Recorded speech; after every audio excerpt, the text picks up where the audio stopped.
So today I thought I would do something a little bit different, or not really different, but maybe a variation on what we have actually been doing. What we've been doing has been a chart reading practice where we've done a blind chart reading, and then we've done like real-time readings of charts that we find on Reddit, and we are still going to do that today. But what I thought I would do instead of the blind charts, which are not really that interesting for me, but I'm sure other people enjoy them, what I'd rather do is practice a technique that's listed to see how effective it is. And the investigating part of spirit video is really kind of the beginning of this. I mean, really everything that we're doing is investigative, right? So I'm always looking at, hey, look, this is the technique for this, and let's see, does it actually hold up or not? So I'm more interested in actually continuing that. And so there are lots of things that I see and that astrologers of yore say, this is really effective, or that when you see this, you will find this. And so I thought what we could do is maybe look at something that's listed and put it into practicum. So we could try to put it into practice in charts, kind of like we did with the 146 considerations. And then the second half will be looking at the Reddit charts and answering them individually. So I wanted to look at this consideration in the 146 considerations. It's an interesting one. And through this, actually, I came to understand how the medieval astrologers looked at the cusps of houses and looked at what makes a house strong. And so as we go through this, you'll see the same thing. So the ninth consideration is to look at the ways helping or harming in matters so that they come to be or do not come to be. Look at the ways helping or harming in matters so that they come to be or do not come to be, both the open helpers and harmers and the hidden ones, the good ones and the bad ones, for there are 21. So then he talks about who are the strong hidden helpers, who are the strong open helpers, right? So he goes all the way to from the strongest hidden helper to the weakest hidden helper, right? So 1 through 6, and then 7 through 7 through 13 or 15, or 7 through 12 is the open helpers. And then 13 through 18 or whatever, 21st are the harmers. So there's a hidden helper, there's an open helper, there's a hidden harmer, and there's an open harmer. What we're going to look at today primarily is the open harmers. So we're going to look at the hidden harmers are fixed stars, and we will the hidden helpers are fixed stars, and we're only going to look at the the hidden helper in this particular case, in the light of 4 fixed stars, and they're the royal fixed stars, and we'll talk about them in a second. The open helpers are planets. So the open helpers and the open harmers are planets. I'm not going to look at the hidden harmer, which also is a fixed star, because it's more by nature of the star than it is by magnitude. And what I'm really interested in as far as hidden helpers is when planets are connected to fixed stars that are of very high magnitude, the first magnitude primarily. Those tend to be like, so Regulus is a star of the first magnitude, and it tends to give extremely strong results, right? So that's what we're going to look at. So we're going to look at the kind of what he establishes as the case for that. And then we're going to go to some well-known charts and some charts that we've been looking at over time to see if we can find something like that in the chart. And then we're going to go to the Reddit section. Okay, so next is we look at what he means by what. So of all which I make mention. And so this is something that he says, all of these astrologers, they miss these particular things. And so I'm not really going to read all that part. But you don't miss it. But don't you miss this thing out. So here we come to the first description. For when you erect some figure, you ought to consider and see the ruler of the quested matter. Now, remember, once again, Bonatti is thinking in terms of significators. He's not thinking in terms of your natal chart. He's thinking of what you're asking about.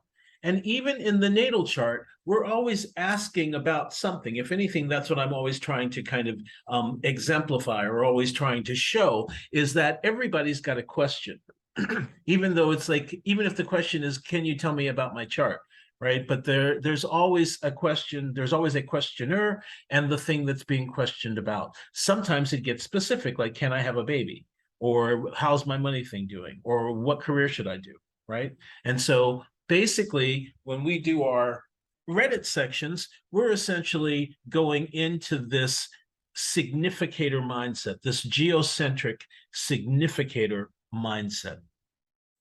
So if we were to kind of pick apart what he just said, he would say, see the ruler of the quesited matter. So let's say I'm wondering about my finances.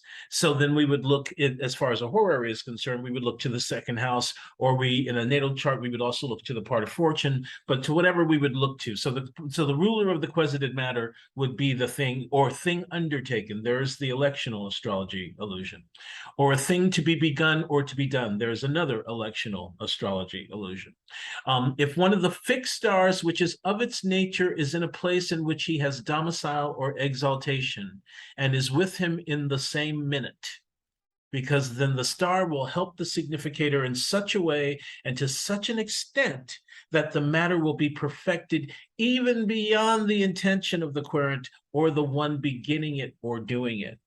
So what he's basically saying is that if you have a planet in its own domicile or exaltation on the exact minute of the fixed star, and in this case, what we're going to say is only the 4 major royal stars. And so we're going to come to that in a second. Let's actually do that now. Let's look at the stars that I would consider of use to be looking at. Oh, sorry. Hold on.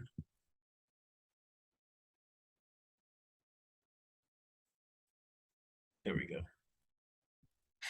Okay. All right. So the main stars that we would be looking at are, I mean, the first magnitude stars are all of these that are blocked in. So Spica and Antares, but the ones we're really looking at are Regulus, Antares, Fomalhaut, Aldebaran. Now we can also obviously do Algol, Alcyone, and Spica. Spica is a good one too. And many of our charts are going to be born before 1950. So notice that by every 64 years, the fixed star will precess 1 degree. So for those of you used to Regulus being at the very end of Leo, it's now at the very beginning of Virgo because it's precessed out.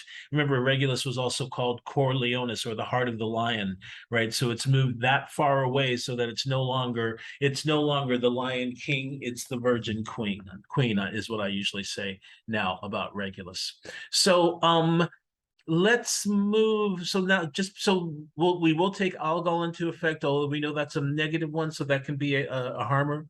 But Aldebaran, so we're looking at 9 degrees, between 8 and 10 degrees of Gemini, and then Antares is the same on the opposite, 8 to 10 degrees of Sagittarius, and then Regulus we'll be looking at between 28 degrees and we'll be looking between 28 degrees and 0 degrees of Virgo, 28 degrees of Leo and 0 degrees of Virgo, 22 degrees of Libra and 25 degrees or 24 degrees of Libra. And what else? So Fomalhaut, so 2 degrees of Pisces to 4 degrees of Pisces. And we saw this in Luciano Pavarotti's chart, where the ruler of his part of fortune was on this fixed star here. Otherwise, the rest of the chart didn't really point to a career of such magnitude. But I think the Fomalhaut, and I think there might have even been some Antares stuff, like the midheaven might have been on Antares or something like that. Same thing with Placido Domingo. There's stars, more opera people, there's stars on some of these important points for these people. So that's what we're going to be looking at when we're looking at helpers. Now, when we come to how he starts the hierarchy, this is the highest level, right? The what does he call it? The most excellent fit, the strongest hidden helper. So the strongest hidden helper is the planet who is in its own sign or exaltation and is on the exact degree and minute of one of those fixed stars that we just mentioned. Okay? Next, if indeed the star were with the significator in the same degree, from 1 minute to 16 minutes in front or up to 5 minutes behind, it will help him, but not very much. So now minutes is weakening. Minutes away is weakening. So if we get 16 minutes in front of it or 5 minutes behind, it gets weaker. That's the stronger. If it gets from 16 to 50 minutes, that is still strong. If indeed it were with, let's see, if indeed it were in a place in which the significator did not have any dignity. Wait, no, let's go further up because I think that there's one up further. Yes, there is.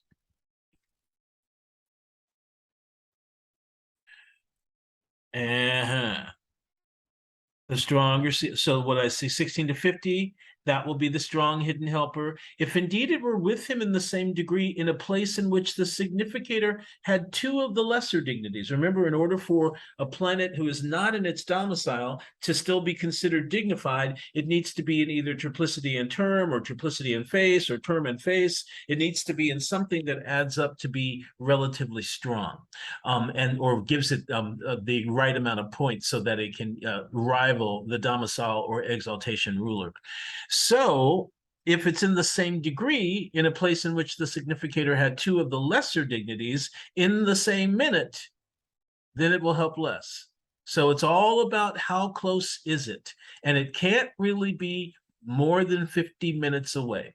So we're going to find that more than likely we're not going to see this. This is one of the other reasons that I'm not really going to spend too much time on this, but it's something interesting to look at and to try to put into practice. This is our practicum section.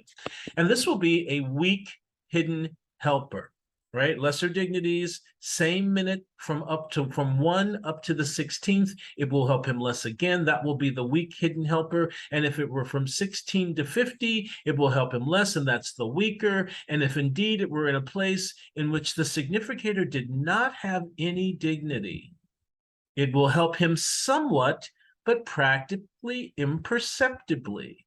And this will be the weakest hidden helper. All right, so that's the idea about helpers, about hidden helpers, is essentially the planet, for it to be the strongest hidden helper, it needs to be, in my opinion, one of the positive first magnitude stars. I'm changing this just a little bit, and or I'm modifying it just a little bit for the extent to which I want to work with it.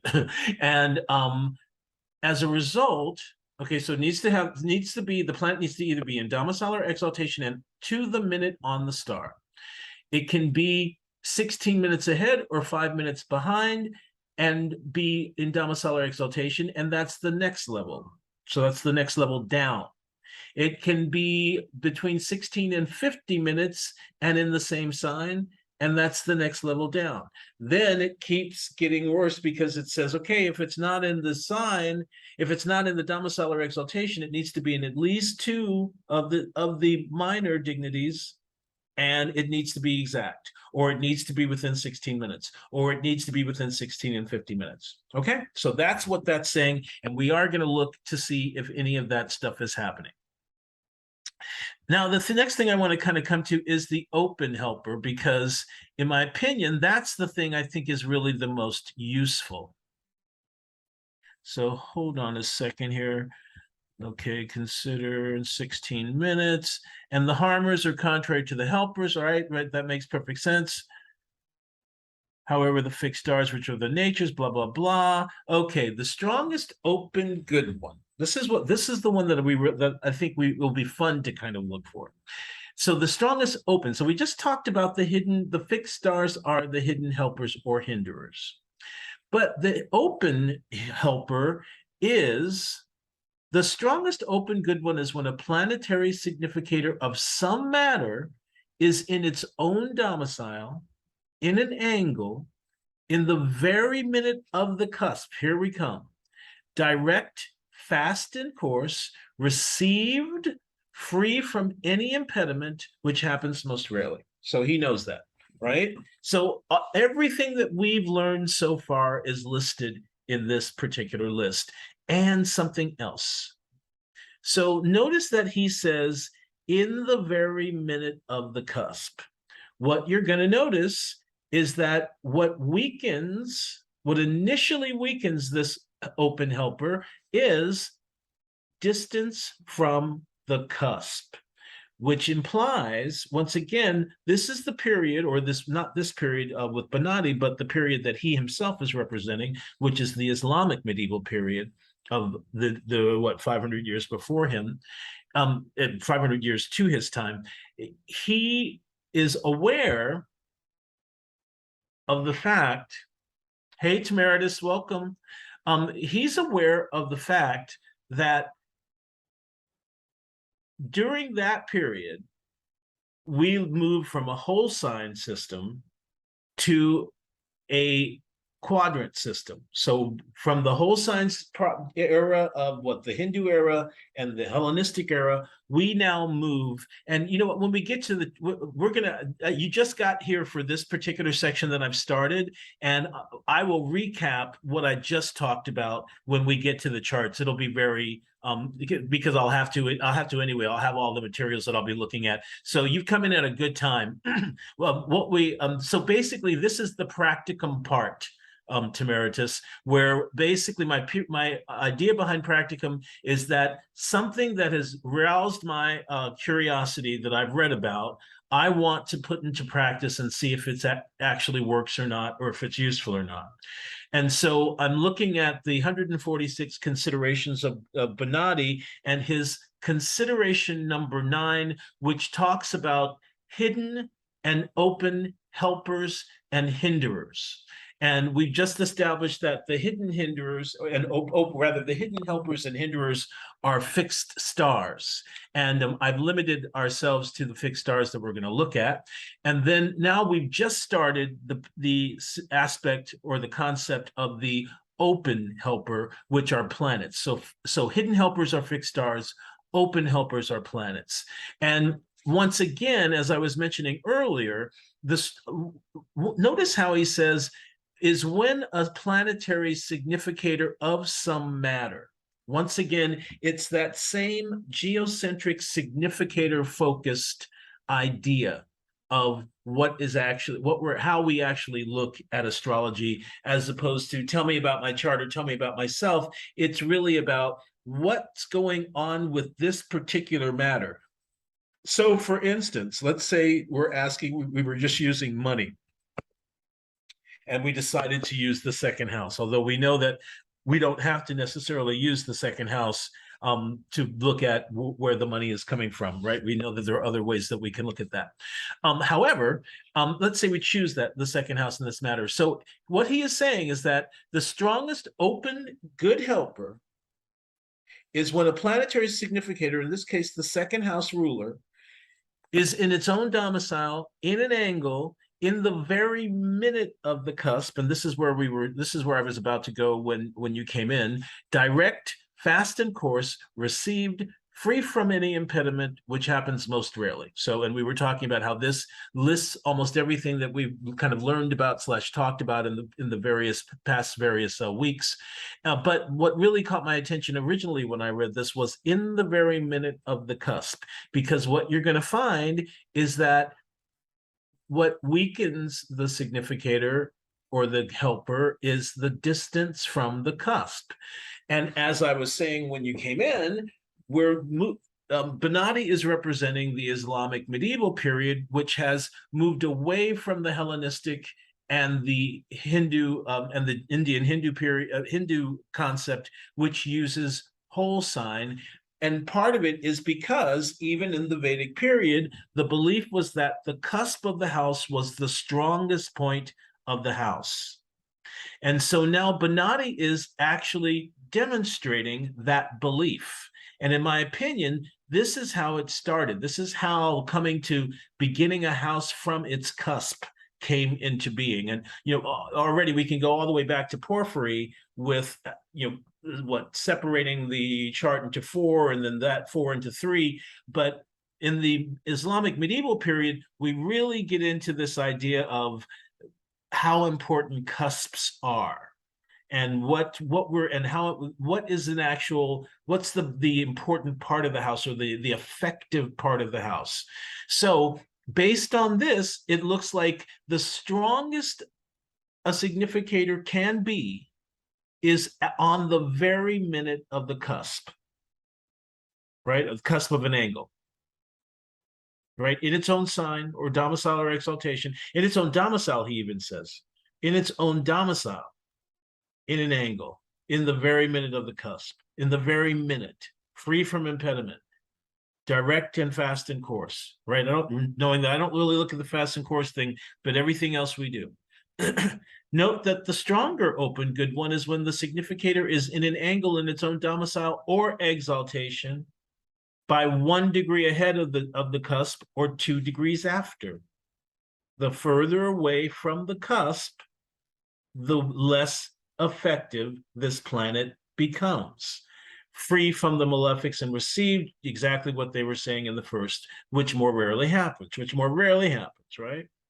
The strong open good one is when the significator is in an angle in its own domicile or exaltation ahead of the line by 3 degrees or 5 degrees after it. Right? So 3 degrees before would be, if we're talking about the first house, that would be the last 3 degrees of the 12th house, right? Or the 3 degrees preceding the cusp of the ascendant, and the 5 degrees after. Okay, so the strongest one's on the minute of the cusp of an angle and in its domicile. The next strongest one can be in domicile or exaltation, 1 degree ahead, before, or 2 degrees after. The next strongest is in its domicile or exaltation, 3 degrees before the cusp, 5 degrees after. These are always angles that we're talking about, right? So it needs to be angular. It needs to be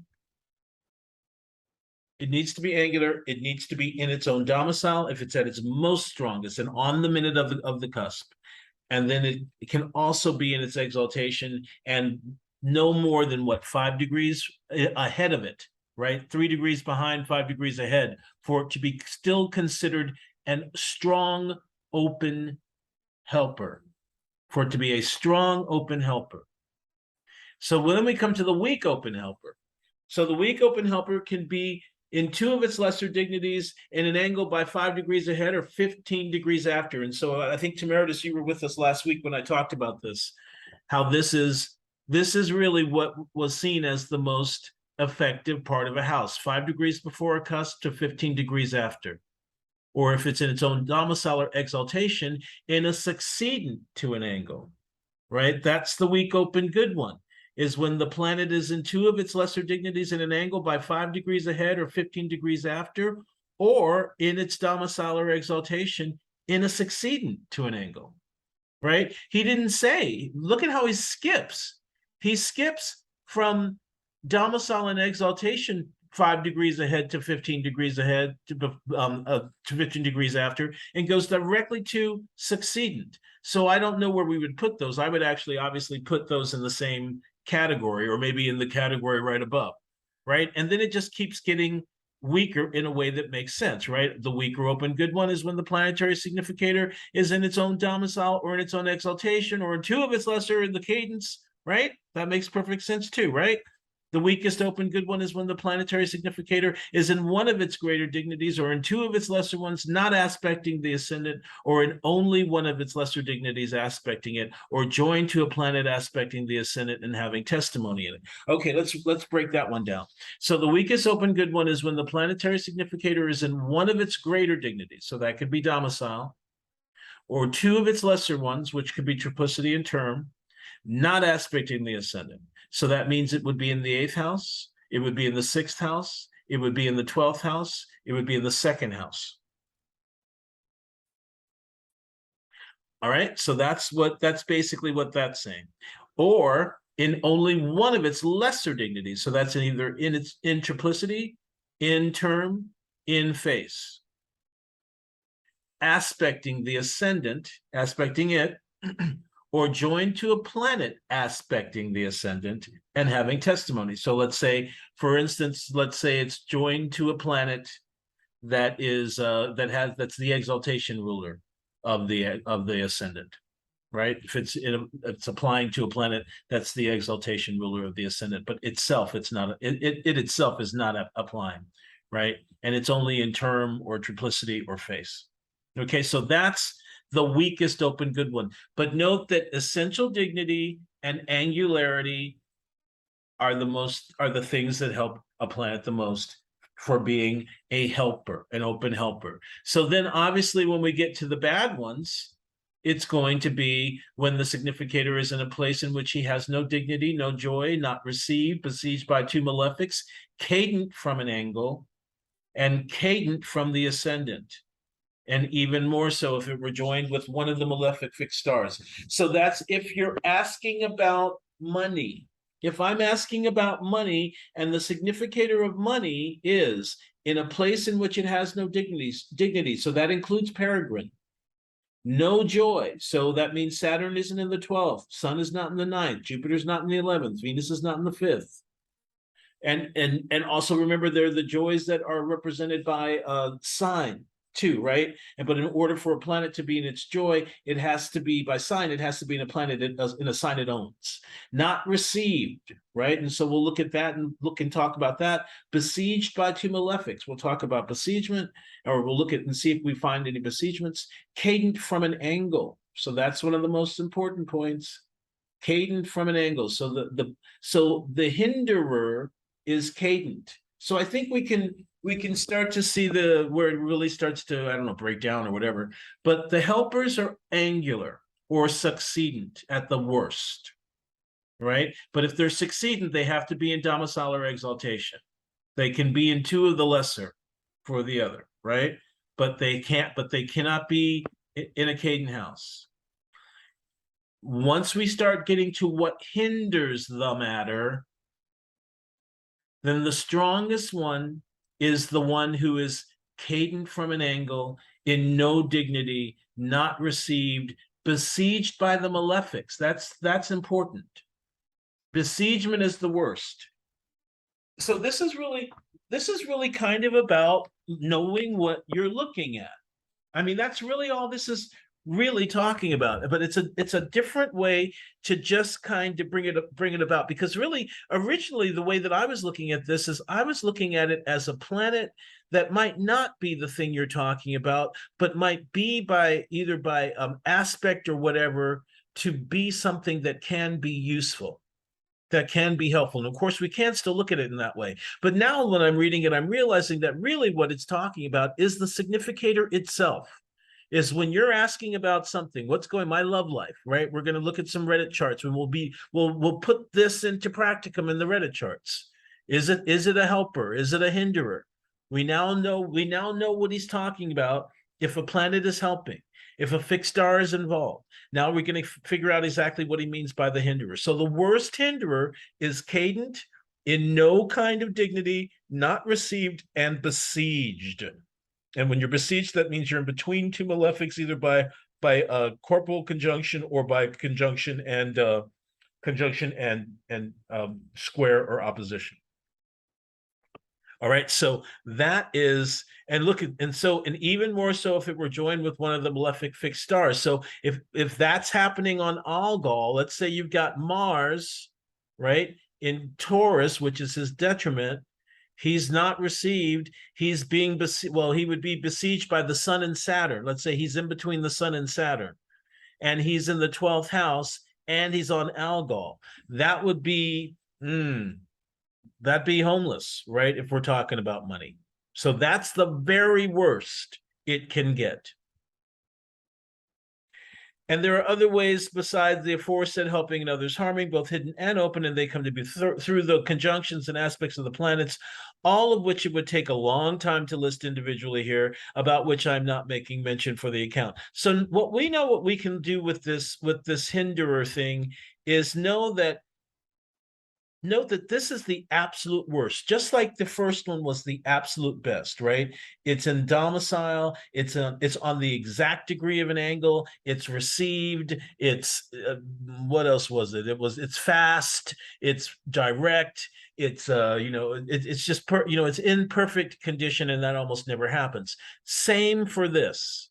It's in the worst possible condition it could possibly be, and that rarely happens too. So with that in mind, let's go to the chart section. And also, oh wait, before we do that, let's go back to the stars that we're going to look at. And note that Aldebaran, Temerius, note that Aldebaran and Antares oppose each other. So we're looking at Gemini Sagittarius, and we'd be looking for between 8 and 10 degrees of Sagittarius, because we will have people that were born before 1950. You'll see that every 64 years, the fixed star precesses approximately 1 degree. So 64 years before 1950 would take us to 1886. And we do have one chart from 1892 here. I think we've got another chart from 1857 also, but we do have, so basically know that we're going to be looking for around between 24 and 26 degrees of Algol of Taurus, between 27 and 0 degrees of Gemini for Pleiades. And we can keep coming back to this. Aldebaran 9 degrees of Gemini, 9 degrees of Sagittarius for Antares, 28 to 0 degrees of Virgo for Regulus, 22 to 24 degrees for Spica. And then this one, 2 to 4 degrees for Fomalhaut. So we're looking primarily at the stars of first magnitude and the stars that are royal. And so all of these kind of big ones are the main ones that we're looking at. And note that the Algol is a negative, itself is kind of a negative star. Although Regulus can bring you up and take you down too, kind of like what might be happening with the ex-president. All right, let's go back to the charts. And I was just going to start with, let's just start with the chart. Oh, let's start with Queen Elizabeth, who just died, right? So let's choose a significator. In this case, the significator that I'm going to choose is kingdom. And we know that the 10th house is the house of kingdom, right? And in this chart, the 10th house is, or the midheaven is 25 degrees of Scorpio, 33. And this person was born in 1926, within that time between 1886 and 1950. So we know that, for instance, we're looking at degrees, maybe the late degree, 28 degrees of Leo for Regulus. We don't see anything like that. We're looking for what, 23 or 22 to 24 degrees for Spica. We're looking for 2 to 4 degrees of Pisces. So the second house, but not a planet, right? And then we're looking for what, 8 to 10 degrees of Gemini or Sagittarius. Nothing. Okay. So it doesn't look like the hidden helpers are involved in this. Okay, so it doesn't look like the hidden helpers are involved in helping with kingdom. Now, the thing that gives us kingdom is the ruler of the 10th, right? I mean, in this particular case, I'm not looking at anything different or weird. I mean, I can look at the part of kingdom, right? The part of kingdom takes you from the sun to Saturn. I think, let's look that up, actually. Let's do that. So we'll do both. How's that? So the part of kingdom, it's the 4th one. Sun to Saturn, day and night reverse. Okay, just wanted to be sure if it was reversible or not.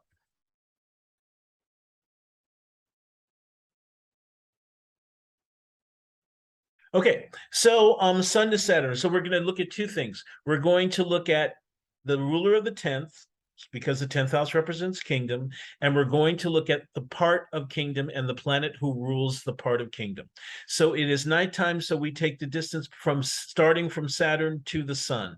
So 24 degrees Scorpio to 24 degrees Aries would be 150 degrees, plus 6 is 150 plus 6. Okay, so 22 brings us to what? 22 Gemini plus 6 is 28 degrees of Gemini. Okay, 28 degrees of Gemini is the part of kingdom. That does not seem to be doing anything. All right, so that does not seem to be on anything. And Mercury also at 4 degrees of Aries, it's not on any fixed star. The significator itself. Now, actually, this is a good thing to kind of do. What would we say about the significator itself?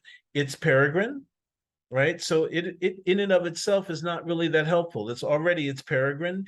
It's in the natural, well, really would be the natural fourth, right? But by this chart, it's in the natural second house because the houses are so big that we're looking at. So it would be angular in this particular case, right? Note that it is aspecting the part of fortune, which I think is fascinating.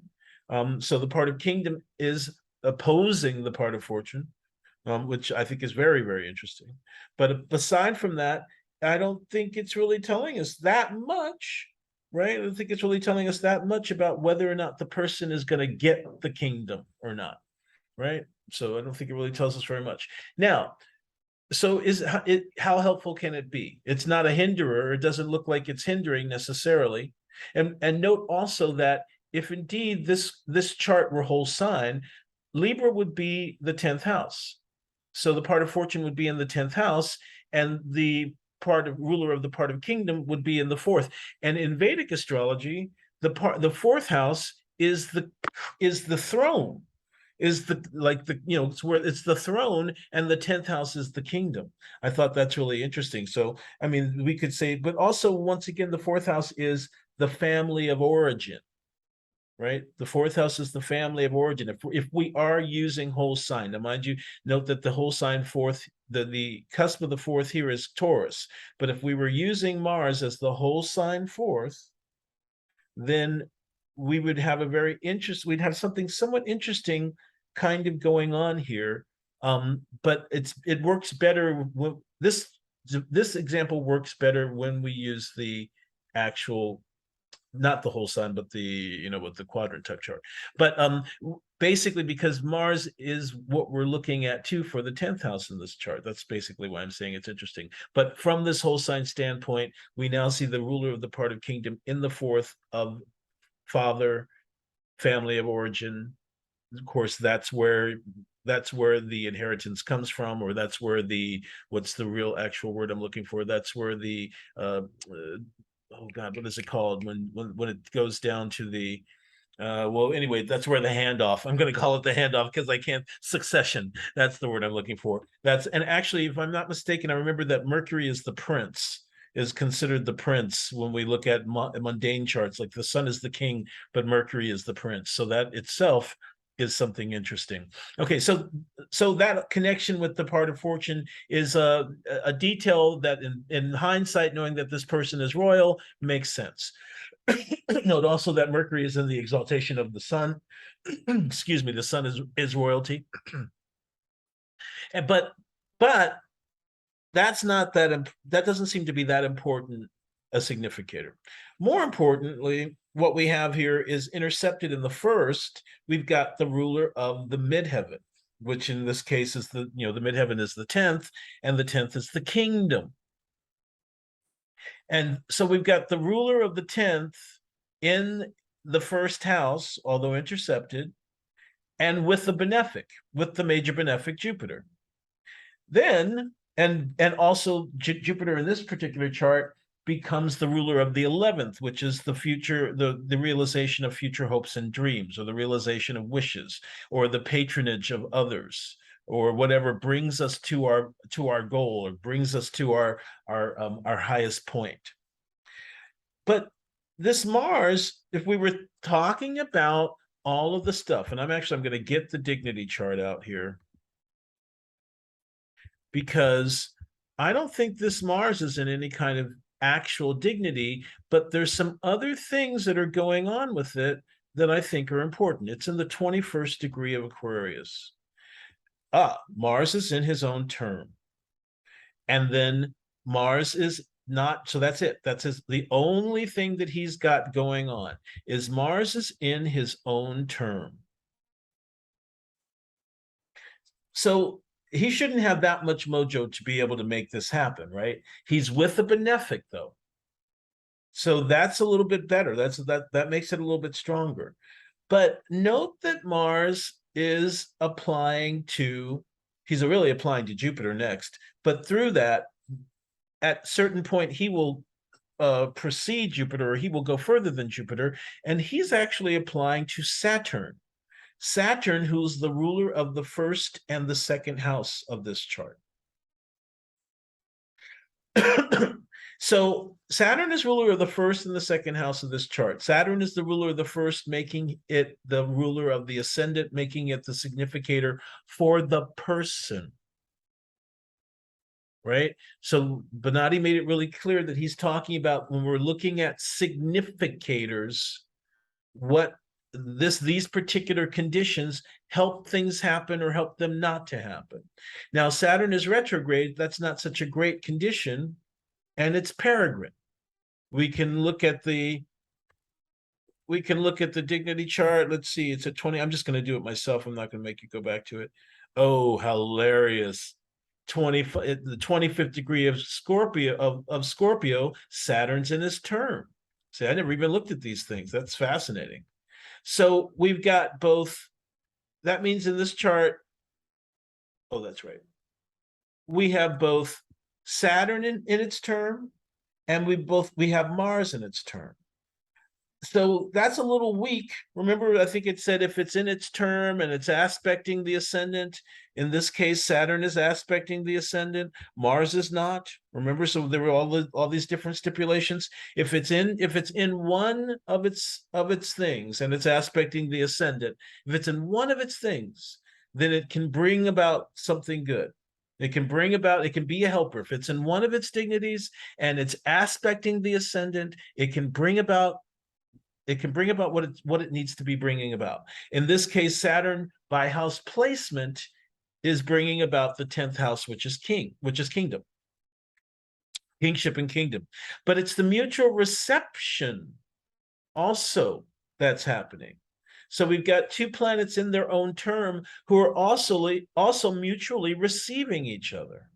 So what do they say? The term is like somebody that's with a group of friends or something like that. I remember face is like somebody that's wearing nice clothes, but term is like the next level up from that, right? So term is a type of kind of familiarity or usefulness, not the strongest, but this mutual reception between kingdom and the person.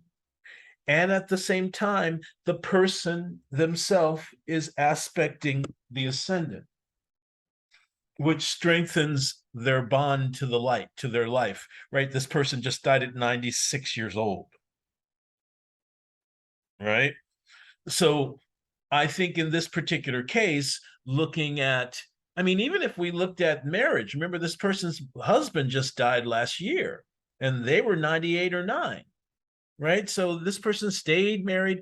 Now we know this is a very dutiful person. Note that Capricorn is rising. The ruler of the ascendant is in mutual reception with the planet in its sign. So there's going to be a lot of restriction and duty, self-restriction and duty, and that kind of thing involved. And conservatism and rigidity, and interest in tradition and all that kind of stuff. So that's going to be an important part of this person. So that might be a reason that they stay married. They might not be in a happy marriage, but that would be a reason they stay married, because of this, like I said, this conservatism, this rigidity, this boundedness, this boundedness to rules that's listed, feels in this chart that you can see. But what we can see is that the ruler of the 10th and first in this mutual reception, the ruler of the 10th also receiving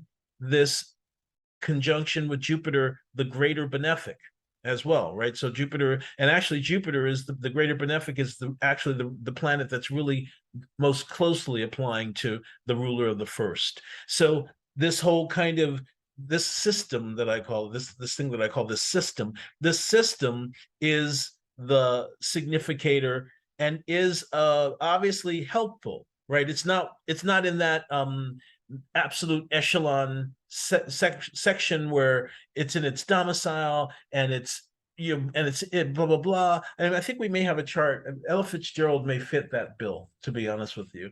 But in this particular case, as far as kingdom is concerned, we can see how tightly fit that all kind of is. But once again, this would be in the 11th, and that would be in the 2nd, right? If this were a whole sign chart. So is that strong enough? And then the 9th house being, so the 9th house would have been the house of kingship in Hellenistic astrology, which would bring us once again back to this Mercury, which would be affecting the ruler of the part of fortune. That's kind of why I didn't want to go too far into this. I didn't want to go too far into the whole sign state because we'd have to look at completely different parameters. Which is why I said I thought this chart works best if we're using just the whole sign.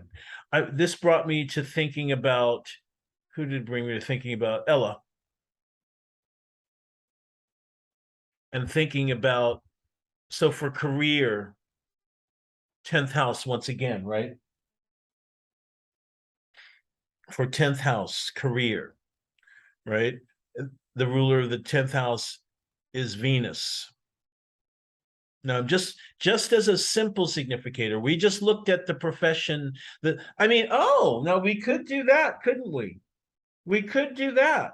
We could actually, we could actually look like there are all the things that you look at for kingdom. They're the things that you look at for, I mean, that's obviously part of the practicum, I guess.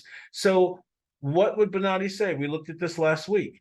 First thing Bonatti would say would look, is there anything in the first house? No. Though we looked at this on Thursday and on Clubhouse. And that's still up on Clubhouse. Soul of the Astrologer is the room, or just follow me on Clubhouse. And I talk about finding profession, which we've done many times here. And so we're about to do it again. So something cleared itself up for me when we looked at it on Thursday.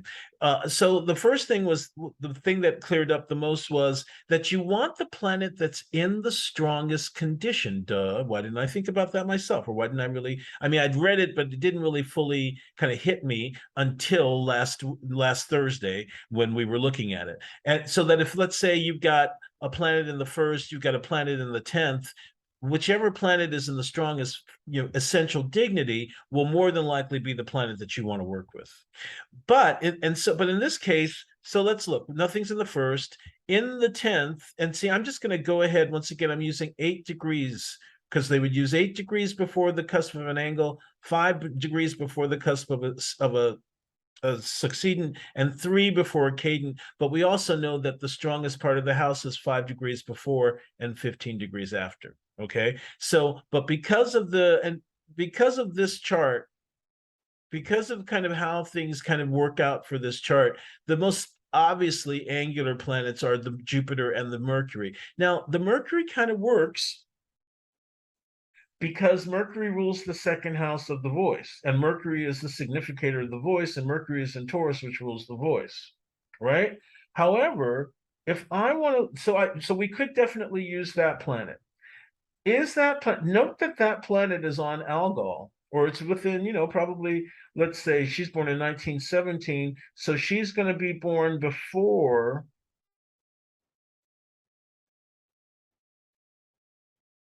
she's going to be born before 1950 when it was at 2528, right? So she's going to be born sometime when it's between 2500 and 2528. It's at 2504. So it's very much, if we were to use this particular planet as the planet that represents the significator for the profession, right? Because it doesn't have to be the ruler of the 10th house. It has to be the very first thing that we look at is what planets are in angles. Choose a planet in an angle first. Then if there's no planets in an angle, then there's other things that you look at. You look at the rulers of the angle. You look at the, obviously Mercury brings us to the ruler of the angle, right? But if we wanted to just single out this particular planet as the significator for the career, notice the ruler of the 2nd and the 11th. This person made so much money as a singer and was so highly acclaimed. 11th and 10th house, acclaim and honors, and 11th house of realization of wishes, from nothing, came from nothing, was a street urchin before coming to fame.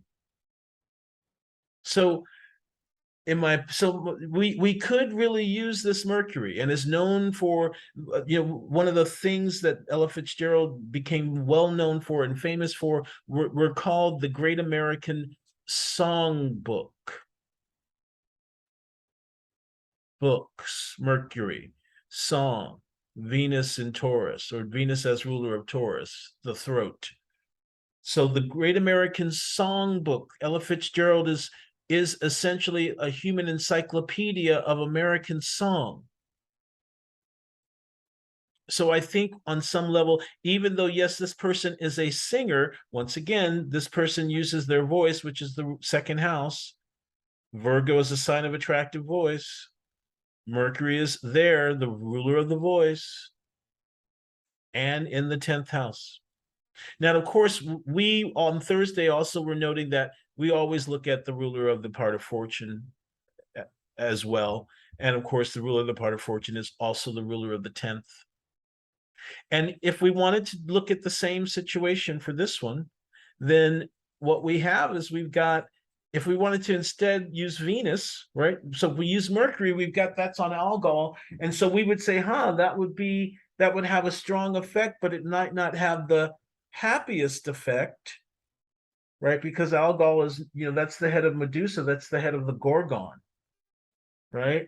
But maybe that's part of the power. Maybe that's part of her, the power of her ability to attract people. She attracted so much love, though. So, I can't imagine the Gorgon's very involved in that. But we do know that the way that she drove herself in her career imperiled her health until she experienced not one amputation, but 2. Right. And so a head amputation, Algol is a head amputation, but note that Mercury rules the 11th. The 11th is the house of the legs. By 1992 or 3, both of Ella Fitzgerald's legs had been cut off because of diabetes. Note that Mercury is with Jupiter. Jupiter rules the sweet taste. Jupiter rules the blood. Mercury rules the 2nd house of the food that we eat, what we consume. It's on Algol. So there was an amputation involved. So I think that's a very interesting possibility for us to be looking at, for that the Mercury is actually the significator for that. It makes the most sense to make Venus, right? Because obviously this person did music, and Venus is also the ruler of the 10th. So this is where we also get with it, is that it said, now you use the planet that is the most dignified, in which case this is Venus, or the planet that has the most of these accidents happening. So is there a planet that is the ruler of that's in the ascendant or a 10th or blah, blah, blah, and the moon is applying to it, and it's the ruler of one of the angles, and it's dignified, and it might be coming out from under the rays. See, in this particular case, the Mercury is coming out from under the rays of the sun. So there's this is very interesting. There's this one rule about looking for especially if there's no planet in an angle, or if this particular planet is the one that should be pointed to. But it says that when there's a planet that's coming out from under the rays at no more than 20 degrees from the sun, in this case, the Mercury is at 21, or just a little bit more than 20, then that planet can be that planet can actually be the significator for the career or profession, especially if the moon is aspecting it. In the Leontian price chart, we have that exact condition with the moon and Venus. In this chart, we have half of the condition. The Mercury is recently out from under the beams, and it's just outside of 20 degrees, but it is angular. So this is one of those accidents that would point to Mercury. But really, Venus is the one that we should be looking at, right? Because she's both the ruler of the 10th, and she's in her own sign. And even though she would be considered combust, she isn't, because she's 11 minutes away from the sun, which makes her Casimir, which, as we know, is supposedly it's like it confers some kind of supernatural power onto the planet. Do planets gain strength when they are leaving the beams? Yes, they do. Yes, they do. So that's a good question. So the beams, like 17 degrees, will be used for beams. So as a planet is going under the beams towards the sun, it's getting weaker and weaker until it gets within 16 degrees of the 16 minutes of the sun. And then it's in the heart of the sun, and then it's given this supernatural power, like it's kind of heated from the inside, or given like this, this nuclear power from the inside. Then as it leaves Casimir, it goes back into deep combustion, and then goes back under the rays where it starts to gather strength. And that's why Bonatti made this particular thing, this particular condition. He was basically saying that if the planet is just out of the out from under the beams, it's ready. It's ready to do something. It's ready to work. It's now no longer compromised, and it's ready to work. So let's work. So work it. And so that's why we could use this Mercury if we want. It's very much in the 10th house. It's just outside of out of the beams of the sun. But the Venus makes more sense because she's in her own sign and she's Casimir. Now, everything else that we're talking about, she's not really that close to the midheaven, right? Even though she's the ruler of it. So this would put her as kind of a weak open helper. This Mercury is I don't even think that Mercury is probably peregrine. So this would make it a weak open helper. But we saw that that Mercury has a what? Mercury had a hidden helper. Mercury had a hidden helper. See, it's interesting because I was thinking that the Casimir Venus is what brought and I think it may still be the case. I think that the Casimir Venus is what's made the career so great. It made because when Ella Fitzgerald, I think I said this in one of the other ones, when Ella Fitzgerald was honored at the Kennedy Center, she was honored with Aaron Copland, Tennessee Williams, and Martha Graham. Those are three of the most important people of the entire century as far as dance, theater, and classical music, an American contribution to classical music. The other two were Henry Fonda and Ella Fitzgerald. So when we're thinking about the stature of someone like Ella Fitzgerald, it is the same as Aaron Copland. And so that's important. So that's all 10th house, right? That's all 10th house stuff. And that's all ruled by Venus, right? That's kingdom. This is a queen. This is royalty. This is musical royalty. There's the sun. There's Jupiter, right? And so what we have is a positive besiegement by the sun here. Right? Or not, it's not, I don't know what they call it when it's the positive version, but we've got the sun between Venus and Jupiter, and the sun is the ruler of the ascendant. So that's the person. So we get another chart where the ruler of the ascendant is close to the cusp of the 10th, and the person's in the public eye. It's not going to happen every time. But one of the things that Ben Dykes says is that the person gets their personal happiness through achievement, right? And definitely this workaholic Ella Fitzgerald, to the highest level. So there's two possibilities, right? the two possibilities are the Mercury is the significator for the career, for the profession, and it's got the hidden helper of Algol, or the Venus is the open helper, is the weak open helper, and the Casimir makes it extraordinary. Something to think about. Any other questions, Temerius, before I go on? Could money cause this person to lose their head or go Ella, down under? Ella or Elizabeth? Ella. And I'll just say that because of the Mercury with Ergo and Mercury ruling the second house. Oh, lose their head. Yes, yes, yes. But there was no money problems. I mean, that's one of the cool, interesting things about, I mean, after Ella Fitzgerald, the cool thing about Ella Fitzgerald is really the Mercury is really, really functioning as an extremely positive 11th house ruler that affects the second house very well, or both very well, because 11th we can look at as income and gain, and second as what we put in the bank, right?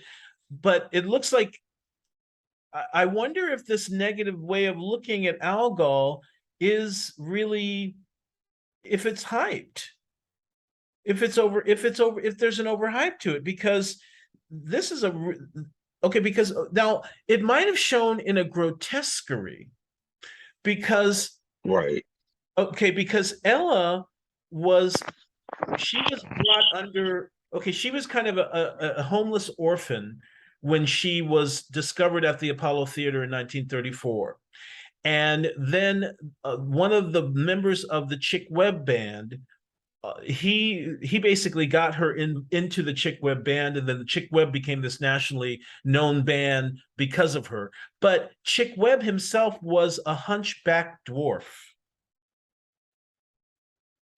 and he didn't live past 30. I think he was 30 when he died, or 29 or 31 or something like that. He died in 1939. I think he was 34. I think he was born in 1905, but not really, not old at all. But he ended up adopting Ella. There's the 11th house, and also he was her boss and also her guardian. And that gave her obviously steady stream of money. She had her very first hit, million selling, top 40 type hit in 1938 with him. Like that, she brought him into fame, but it was as a result of his patronage, and that's 11th house, because she was no beauty queen. She's kind of fat and dumpy and not attractive, and doesn't wear attractive clothes, doesn't have a sense of style. They had to teach her all of that. He didn't want her at all. And so I wonder if it's more of Ella Fitzgerald not being able to be a beauty queen. Because, right, if you look at the Gorgon, you turn to stone. She's not, it's right, if you show her herself in the mirror, she turns to stone. You all turn to stone. It's unsightly. It's unsightly. You can't look at it. And that's kind of, I mean, Ella Fitzgerald's not an ugly person, but she was by no means a person known for their beauty, for their physical beauty. If anything, she looks bovine. There's the Taurus. I mean, I don't know. I don't think, yeah, no, this is not somebody who money, they went headless over money. And once again, I'm looking at this Algol thing and wondering, yeah, where should that be? But it isn't. I see it though, like the very extreme manifestation, like if she lost her, you said she lost her two legs. See there, that's where I'm talking about. And with Mercury ruling the legs. See, Mercury as the 11th house ruler ruling the legs. So that it ended up, instead of the head, it hit the part of the body that Mercury owns. I mean, it didn't hit the throat, She didn't stop singing. I mean, they wheeled her out with no damn legs, still singing.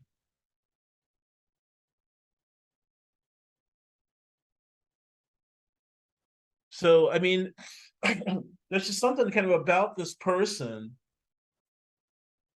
And that's the closest for me to the Algol thing, because indeed, like we're saying, a decapitation is a form of amputation. Yeah, we can agree on that, right?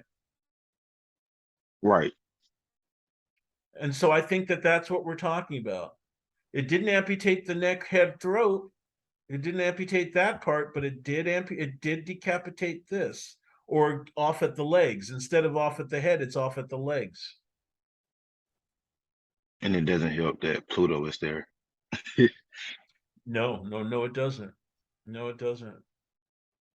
Yeah. So, and that, or that the moon is there, right? Because the moon is the co-ruler for the body. And ruling the 12th house. Yeah, exactly. Ooh, so hospitalization, right? So that can bring that in. All right, let's go to someone else. Oh, we were going to look at Alfred Dreyfus. So Alfred Dreyfus is he is famous for the Dreyfus affair in the 1890s. And the 1890s, basically, Alfred Dreyfus was one of the few Jewish officers in the French army in the artillery section. And there was a spy that was selling, information about artillery supplies and movement to the enemies. And it turned out that it was a like a nobility. It was like a upper like a Austrian nobility type, but Dreyfus became the scapegoat for it. He basically was falsely accused and was humiliated and stripped of all of his officer rank and everything, but was finally absolved and returned to justice. So what I wanted to see was in enemies or enmity or false friends or even upheaval or loss of or so what does that story that I just mentioned to you astrologically bring up for you, like as far as house, though, as far as house rulership, what house does that belong to, are we talking about, do you think? For him to like which part exactly? Like him being falsely accused or him losing his Yeah, so honors? first false accusation, where do you think that's from? 12th house. Okay, then loss of career, like loss of career, so yeah, loss after rise. 8th house. Why not 10th? Why wouldn't the 10th show us? Hmm. Right, why wouldn't the 10th? Right, it's about what happens in his career. And then what about being absolved, the absolution?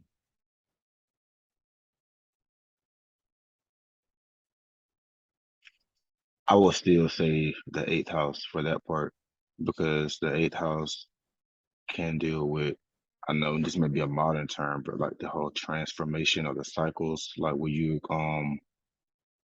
go down and then you come out, if But that here, makes oh, any I sense. see. Oh, I get it. So this is his. I see. This is his underground period. This is where he goes into the underground. Yes, I do love that. Okay, and I'm gonna. So these are the two significators we're going to use, because I'm going to add another significator, because ultimately this is the journey of his career. Yes, we can certainly say this. All of this happens as a result of him going into the army and being in the army, being in the wrong place, in the wrong career, in the wrong place at the wrong time. This is the journey of his career. He becomes one of the few, Jewish people in the army. Then he becomes the Jewish scapegoat, and then he goes through this humiliation, and then he gets everything back.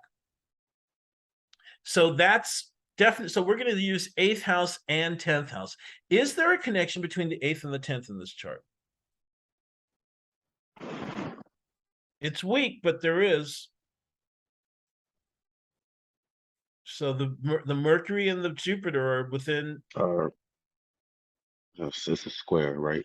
And note that the Jupiter is the ruler of the part of fortune. The Mercury is much closer to the part of fortune. So, in my opinion, we can look at this Mercury Jupiter thing to see what's going on. So, let's look at Jupiter. Now, remember that.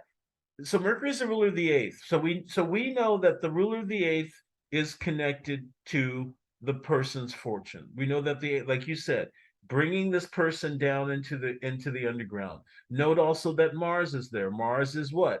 The military, martial arts, right? The Mars. So Mars is in the eighth. So he goes Mars. He activates his eighth house, right? He activates his eighth house. The ruler of the moon is the ruler of look at that. The moon and Jupiter are mutually in reception. Okay, so that's the second house and the sixth house, and the second house and the part of fortune. One of the main things that happened was he and his brother spent shitloads of money trying to absolve his name, trying to reestablish his reputation, because he had because of what happened to him, because his brother had unshakable faith in his integrity. And so he and his brother spent a shitload of money trying to get his reputation reinstated, and it actually ended up working. Now here's the thing. I want to go to this Jupiter because, once again, you're right. It is eighth house because it brought him down into the underworld, and the military brought him there. So going into the military, and of course the military will bring you there too. If you see battle, you're in the eighth. You're in the area of the eighth house because it's the house of fear and terror and horrors, right? So we know that already. And note that the moon's opposing the Mars, so the moon's opposing the planet that's in the eighth, applying to the ruler of, it is the part of fortune with the Jupiter. Note that the Jupiter and the moon are both rulers of Cancer, and they're exchanging. So if, in my opinion, this is the helper. All right, so Jupiter in this particular case, because I'm looking at it as ruler of the 10th and as ruler of the part of fortune, is in his exaltation, which is lovely, but he's in a sign that does not aspect the ascendant. Remember, that was one of the things that they were talking about. If it's in domicile or exaltation, but at the same time, it isn't aspecting the ascendant, or it's aspecting a planet that does aspect the ascendant. Note that Venus is at 18 degrees, applying to the Jupiter of Libra. She can do it. So we could say that this Saturn, I mean, not the Saturn, this Jupiter is kind of giving its interest or industry to this Venus, who's then applying to the, or she's leaving it. It's within 9 degrees. It's wide. It would really probably better the Sun or Mercury. And of course, the Mercury is the ruler of the eighth. So that's not so enjoyable, but at least he's kind of helping, right? And of course, he does have testimony in the ascendant because he's the triplicity ruler, one of the triplicity rulers of the ascendant. So using what Bonatti is talking about, what we have is, as you mentioned, we've got the 1st and the 12th. So what's really happening is there is a 12th house thing going on, right? Because there's a secret enemy. There's a hidden enemy that he doesn't know about that's casting the aspersions. And there's the Saturn is in the 7th house of open enemies, right? And we know also, him being a Jew, that he was surrounded by open enemies. So the open enemy could also be a hidden enemy, right? So it could be somebody that he knows is an enemy, but he doesn't know is an enemy in this particular case, right? So, because most of the nobility was pretty anti-Semitic at this point. And obviously this person in the nobility was happy to have him be the scapegoat or be the fall guy. So we've got the Saturn as the ruler of enemies in the 7th, which makes perfect sense. And of course, the Saturn is not really aspecting perfectly the ascendant, but it's aspecting the 1st house. Then we have the eighth house ruler, who is the closest aspect to the ascendant. I mean, the Uranus is too, but the closest is to the Mercury. And so that makes a lot of sense, because that kind of says, oh, this person's going to have to, this person's life may be colored by some kind of turmoil or torture or difficult experience, some kind of some kind of turmoil or torture. Then we know that the person's kind of interested in Martian or martial related things, and that those things can also bring about this eighth house experience. That was a great catch on your part there, Temerius. But this Jupiter is what I'm talking about. Is it a helper? It's in the sixth house, so it has to go through some things,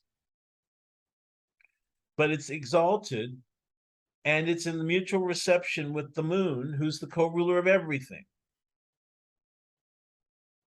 So in that respect, I think there's something to be said about that. Also, the fact that knowing that I use the part of fortune as an ascendant, which means that the Jupiter is on the ascendant and the moon is in the ninth. And we know that Hellenistically, the ninth house was connected with luck. Note also that Venus is the ruler of the ninth in this chart. And she's on the cusp of, well, she's within 9 degrees, so she's not quite close enough, is she? Not quite close enough. But she's the ruler of it. And she's applying to the Jupiter. So why would there be all of this other stuff going on? I mean, she's not in such great condition, right? She's with the ruler of the eighth. She's being combusted by the sun, who's the ruler of the seventh, which is enemies. The Saturn, who's the ruler of the first. Now, what's happening to him? It's receiving Venus. Okay, Venus is going to it. Anybody else? That's it. Just the Venus. And she's the ruler of the ninth in this chart. So there's nothing. So maybe that's it. Maybe that's what's useful. Maybe that's one. So maybe this Venus is a helper. See, this is what I was originally looking for. I was looking to see if there was a planet that might not be what we're talking about, but that might be helpful. Might be able to be helpful. Now, here's the thing. She can't be that helpful because she's combust. But the sun also is fallen. So he's not that super hot because he's in his fall. So we've got a strong-ish Venus who's combusted, who's applying to this Saturn. Now, guess what? This would also be considered a return of virtue, this Venus to Saturn and Venus to Jupiter, because Venus is combust. So these aspects wouldn't necessarily be that useful. And same thing with this Mercury. But the sun would still absorb the energy of both of these planets. And the Mars still has the aspect of the eighth house involved with him. And he's also applying to the Jupiter.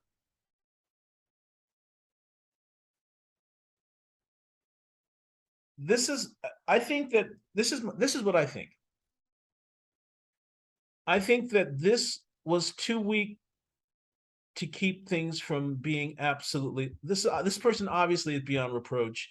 The Jupiter in Cancer, this person is virtuous and truthful, right? And on the part of fortune, right? Truth and virtue is on the part of fortune, right? But also so is bad fortune, right? So it's either going to be through illness, or it's going to be through enmity. Remember, sixth house Hellenistically is enemies, and Vedic astrology still enemies. 12th house is enemies. 7th house, it then became during this period. So during this Islamic medieval period, 7th house became enemies. And the real issue with the 6th became infirmity, servants, and animals. Right. So this is the period where that starts to happen. But still, there's a connection with the 6th house and enemies, because Mars is in his joy there. Right. And Mars loves the fray. Mars loves the stink and gore and battle. Mars loves to fight his enemies. So the 6th house still, to me, has a connection with enmity and with enemies, with possible enemies that you could deal with. But with a Jupiter, with a benefic planet like this here, so strong, that on one level to me would say there be an overcoming of this kind of whatever the negativity is. right? So if there's an exalted planet, it could do two things. It could say, okay, that could make the illness very strong or the bad fortune very strong. But since we're talking about the benefic Jupiter, we're talking, in my opinion, what it looks like is we're talking about how Jupiter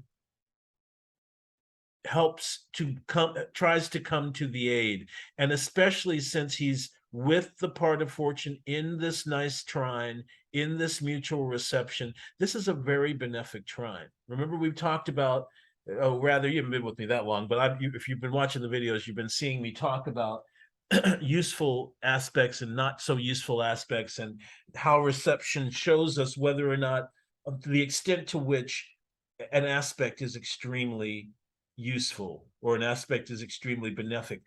The mutual reception, along with the application of the moon, this makes this extremely strong. This is the textbook mutual reception as per this thing, and that means that the Jupiter can help the fortune, right? The path to fortune is ruled by the moon, and the Jupiter can give all of the help that is necessary. All of the help that is possibly necessary can happen there. And so that's a really important thing in my particular opinion, is that all of the help possible can happen.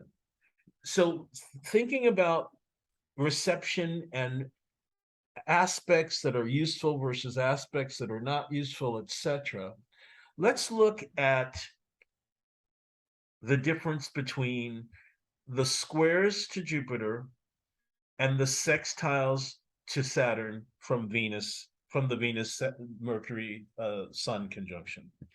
So the Mercury Venus Sun conjunction is in Libra, which is the exaltation of Saturn, which means when all of these planets are applying to Saturn, especially the Venus, that means that they are pushing nature onto Saturn, because they are planets A in the signs of planet B, and they are also applying to planet B.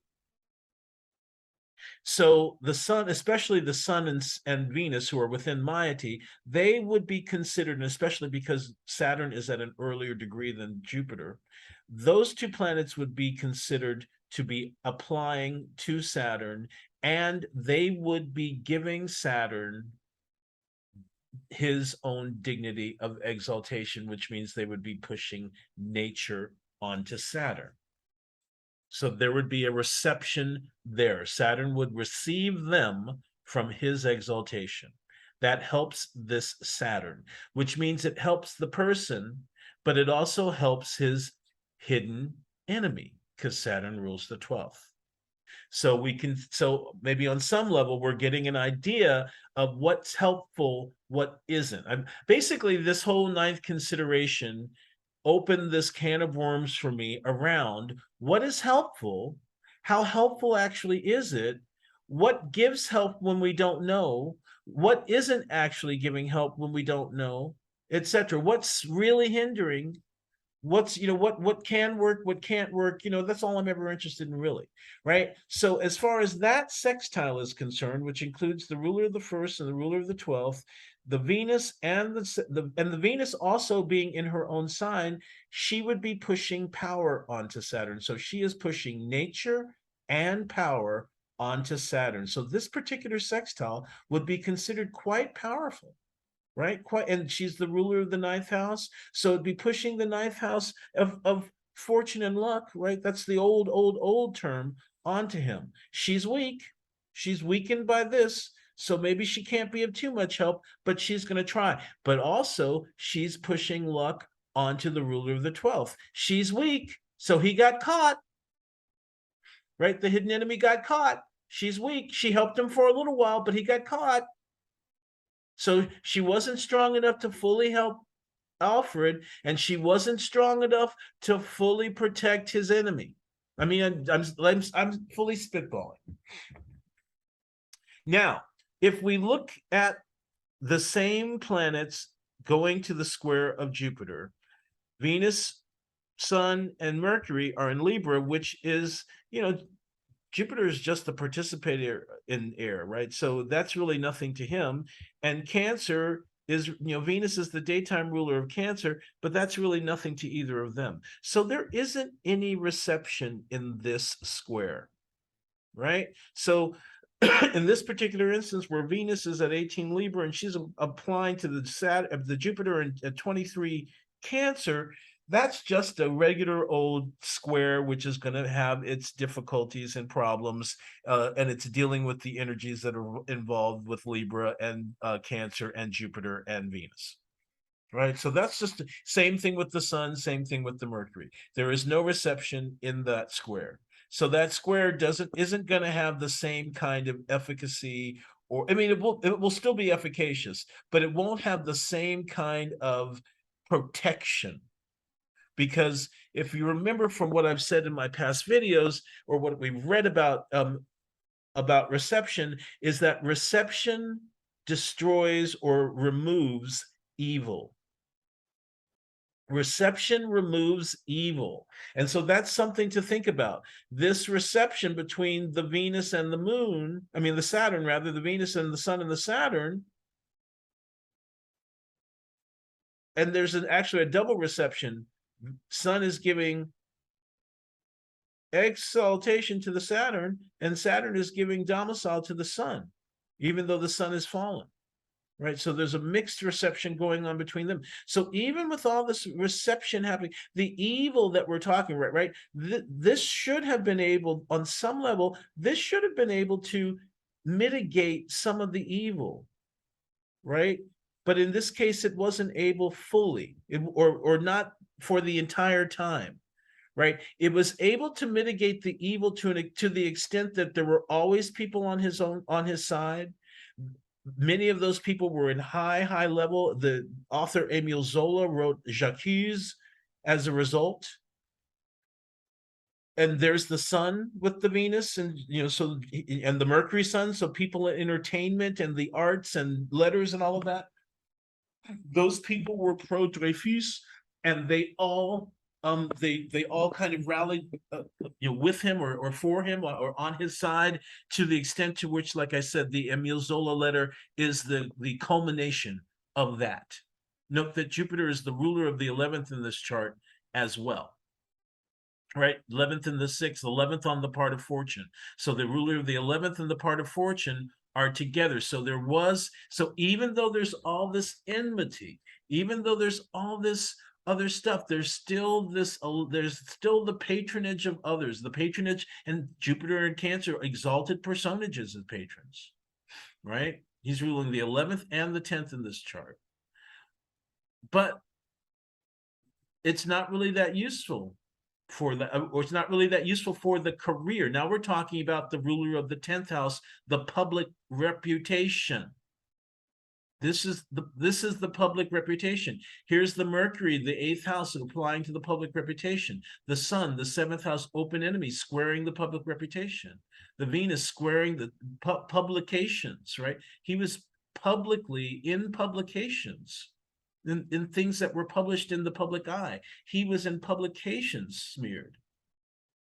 This was the news. This was the main news of the late 1890s. 1896 or whatever. I mean, this was the Dreyfus affair, overran everything. It was the talk of everything. So it's a square. It's Venus and Jupiter, whatever. That should be nice, but it's not that nice.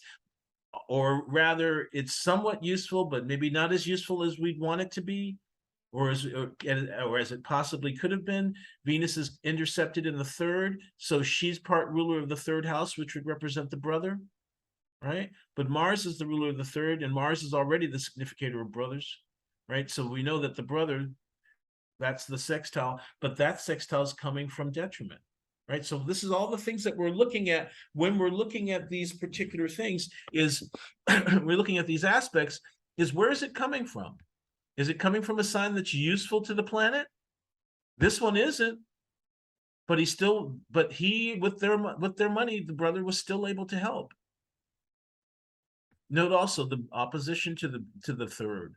The moon's connection to the third. So both the Jupiter and the moon are connected to the third here with the brother.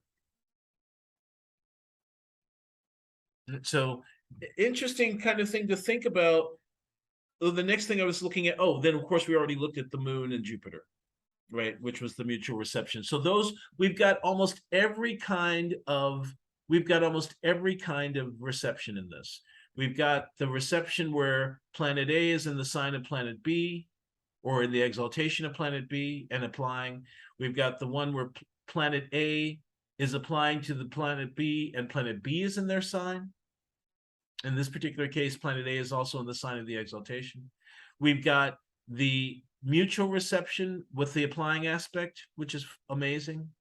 And then we also have the not so useful, where we've got applying squares that are not really receiving each other, and then applying squares where they're receiving each other from detriment, right? Jupiter is in the detriment of Mars, or Jupiter is in the fall of Mars, Mars is in the detriment of Jupiter. So we know that it was an uphill battle for the brother for a very long time, and it used quite a bit of his money. So that might be where the Mars Jupiter, right? This is the brother.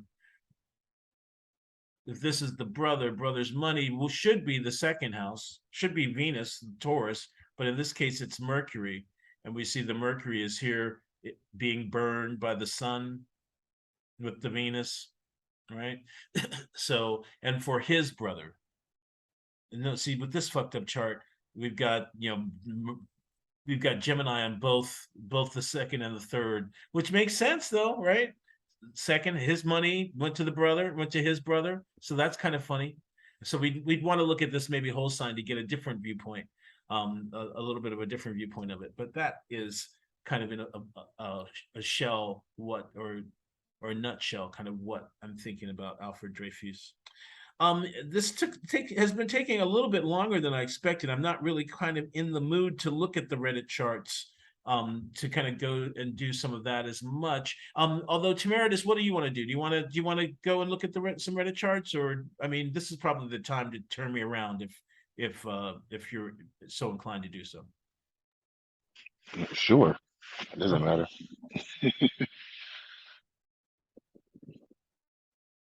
And we can look at that. We can look at these in that context. We can just continue the context with those. And does he have any fixed stars, Alfred? Does he have any fixed Good stars idea. that are Yeah. Good prominent? question. Thanks. Yeah, hold on. Okay.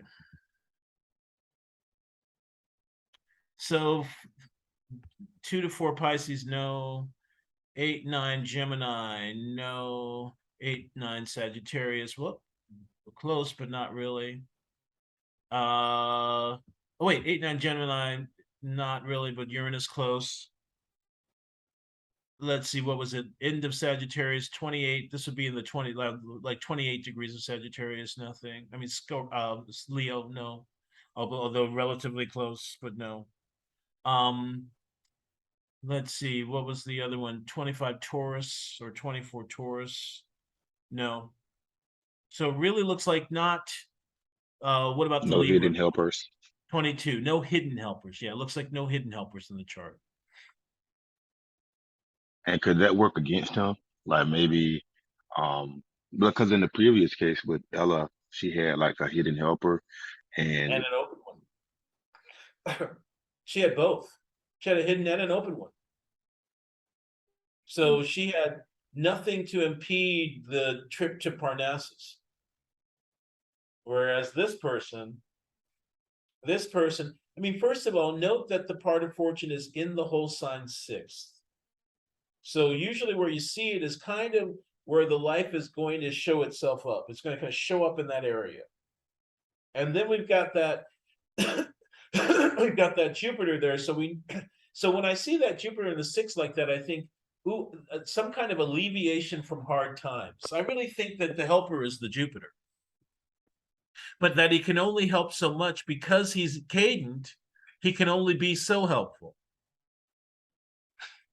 And so But because he's in mutual reception with the moon, who's the co-ruler for everything, I think that that's what actually is what helps. Even though one of the necessary evils, or one of the evils for the moon or impediments, is when she's aspecting a planet that's cadent. Because cadency is retreat from what it is that we want. And think about it. The ruler of the 10th is in the 6th. There was a retreat, wasn't there? He had a he was a token, or he was a barrier breaker, rather. He was a barrier breaker. So he went forward, and then he went back.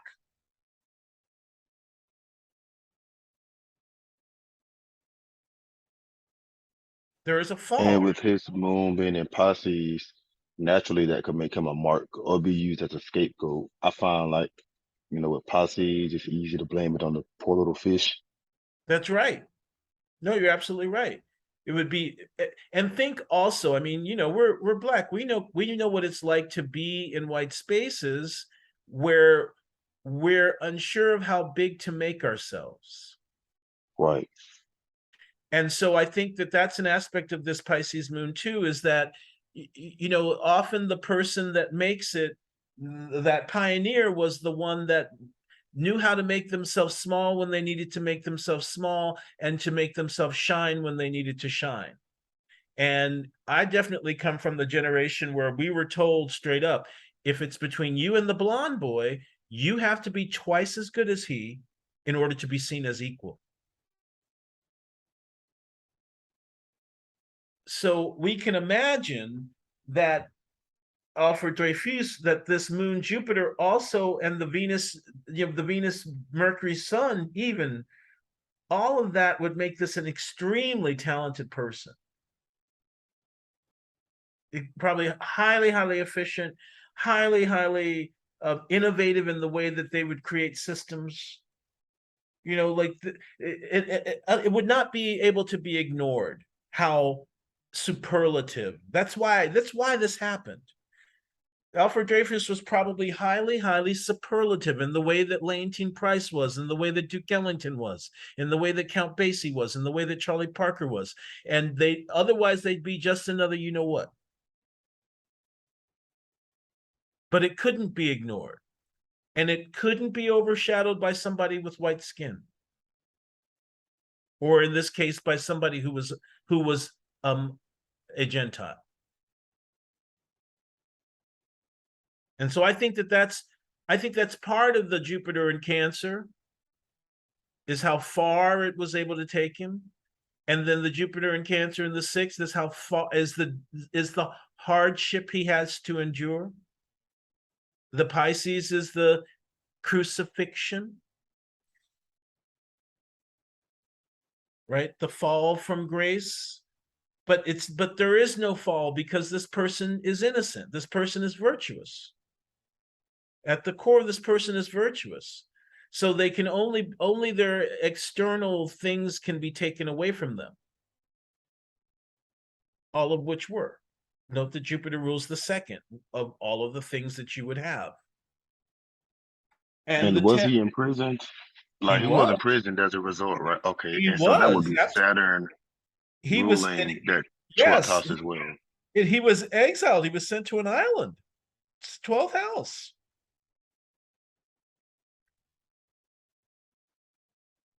So maybe this Venus, this Mercury Sun Venus, is the respite from that too.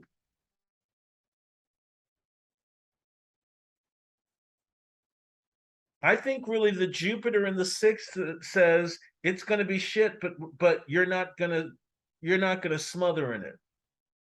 I mean, especially now, think if the moon had been somewhere else, maybe not. Maybe not. Maybe things would be fucked.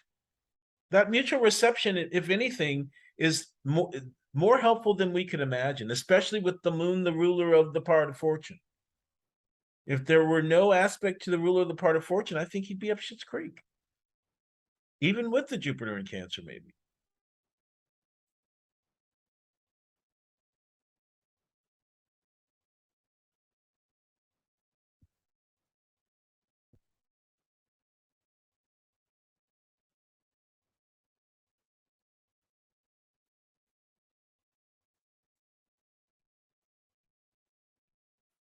All right.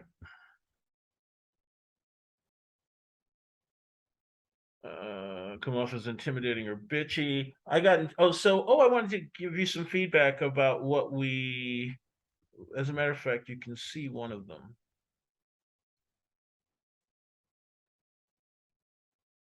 One of the messages.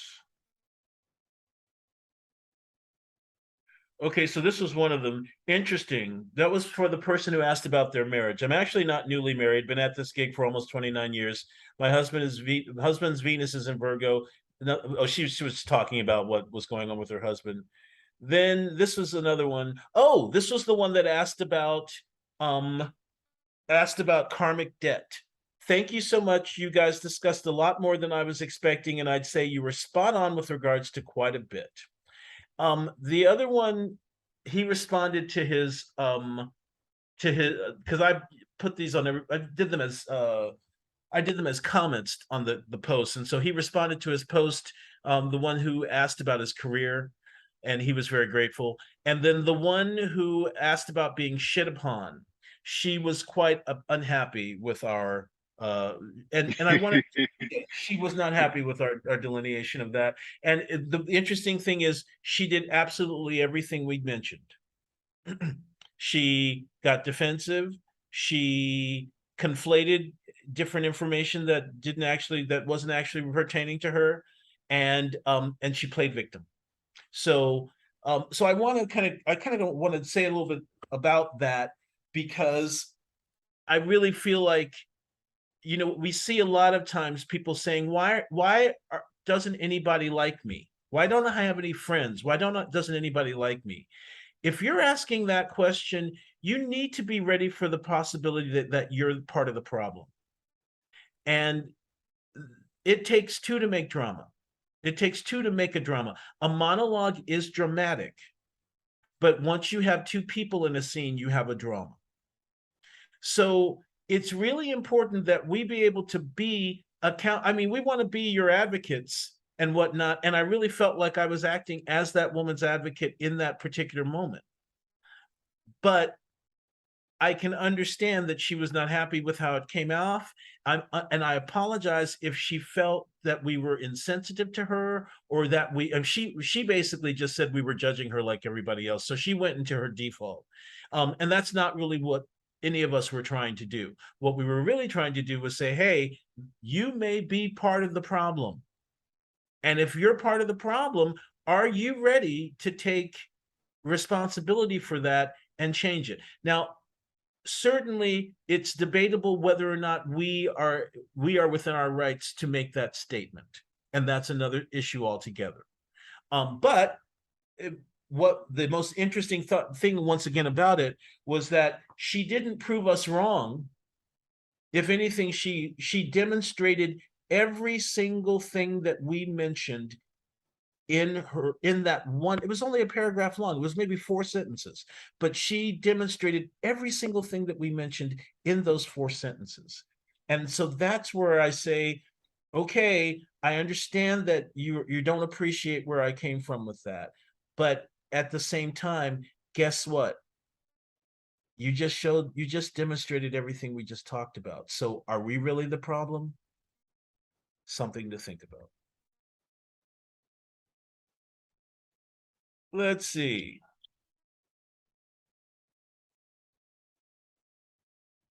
What does this one It say? reminds me of how like the people that I know that are so against astrology, but Hmm. yet they are like carbon copies of their sign.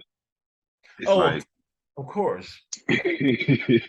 Of course. like I've noticed that a lot. It's almost always the people that are the most. I remember when I first got into this, the most fun thing about it is, like, I never get involved in oh, that's another thing. You know what? Part of the problem with modern astrologers and modern astrology is because it's so nebulous and amorphous that everybody is so desperate to try to prove it's real. But with this, I don't have to prove it's real. I know it's real. I mean, I know it works. I've seen it work. I've made it work.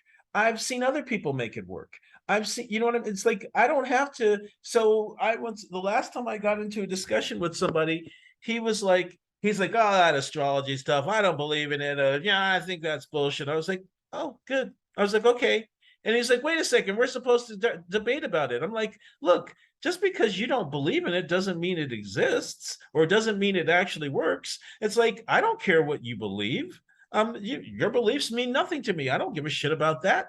I I know it works, but if you don't believe that it works, I'm not interested in really showing you or teaching you or whatever else or defending it. You believe what the hell you want. I'm going to do what I want. And so that's really where I am with most people when they get into that place about not believing astrology. Oh, you don't? Oh, okay.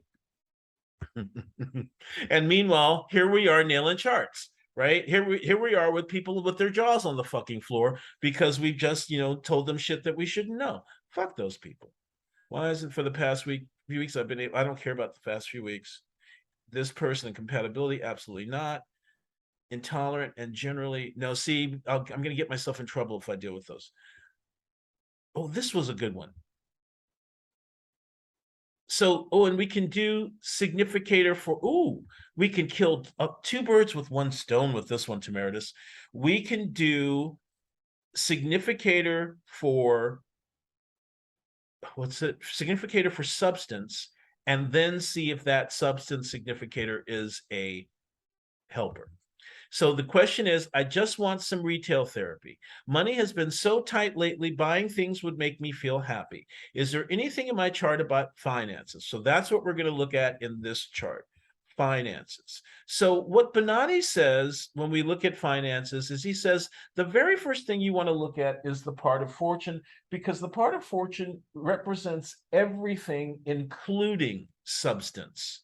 And by substance, that means how you substantiate what by how you substantiate the money that you have, the things that you have, the assets that you accrue, all of that kind of thing. So, and he says, but he doesn't say like look to see who the ruler of it is. He says look at all 5 dignities of it, and any of those 5 planets, the one that's in the best condition, that's going to be your significator for substance. And if none of those planets fulfill the condition, then use the one that represents, then use the ruler of substance. So we're gonna go down, then use the ruler of substance, but the ruler of the part of substance. So we're gonna go and do that. It looks like there's a planet that very much is kind of pointing or looking to us like it might be the one that we want to work with. But for now, let's just, there's 2 of them actually. Okay, so all right, so the part of fortune is at 26 in the 26th degree of Virgo. All right, and 26 degrees of Virgo, that would make Mercury obviously the domicile ruler, Virgo, and the exaltation ruler. Is it daytime? It is daytime, so that would make Venus the triplicity ruler. 26, right? Yeah, 26. That would make Mars the term ruler and Mercury the face ruler. So Mercury has 5, 4, 9, 10 points. So that's the almutin of that degree of Virgo, right? So Mercury is the almutin, hands down, of that degree of Virgo. But we're looking at who is the strongest between Mercury, Mars, and Venus. Okay. Back to the chart. Where the fuck is it? Okay. Shit. So Venus is with Jupiter. She's in the 9th, but she's with Jupiter, and that's really nice. And she's in her own sign, and that's really nice. Is she squaring Saturn or opposing Saturn or anything?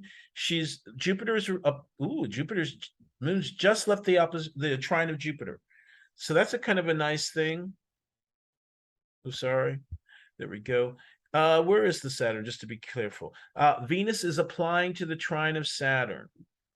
but Venus is in the exaltation of Saturn, applying to him who's in his own sign. And Saturn is, no, he's not the ruler of the second, but Jupiter is. Okay, so this Venus Jupiter is a really good contender. The next contender is Mars, who's in his own sign, right on the cusp of the midheaven. Now, Mars is just leaving the square of Saturn.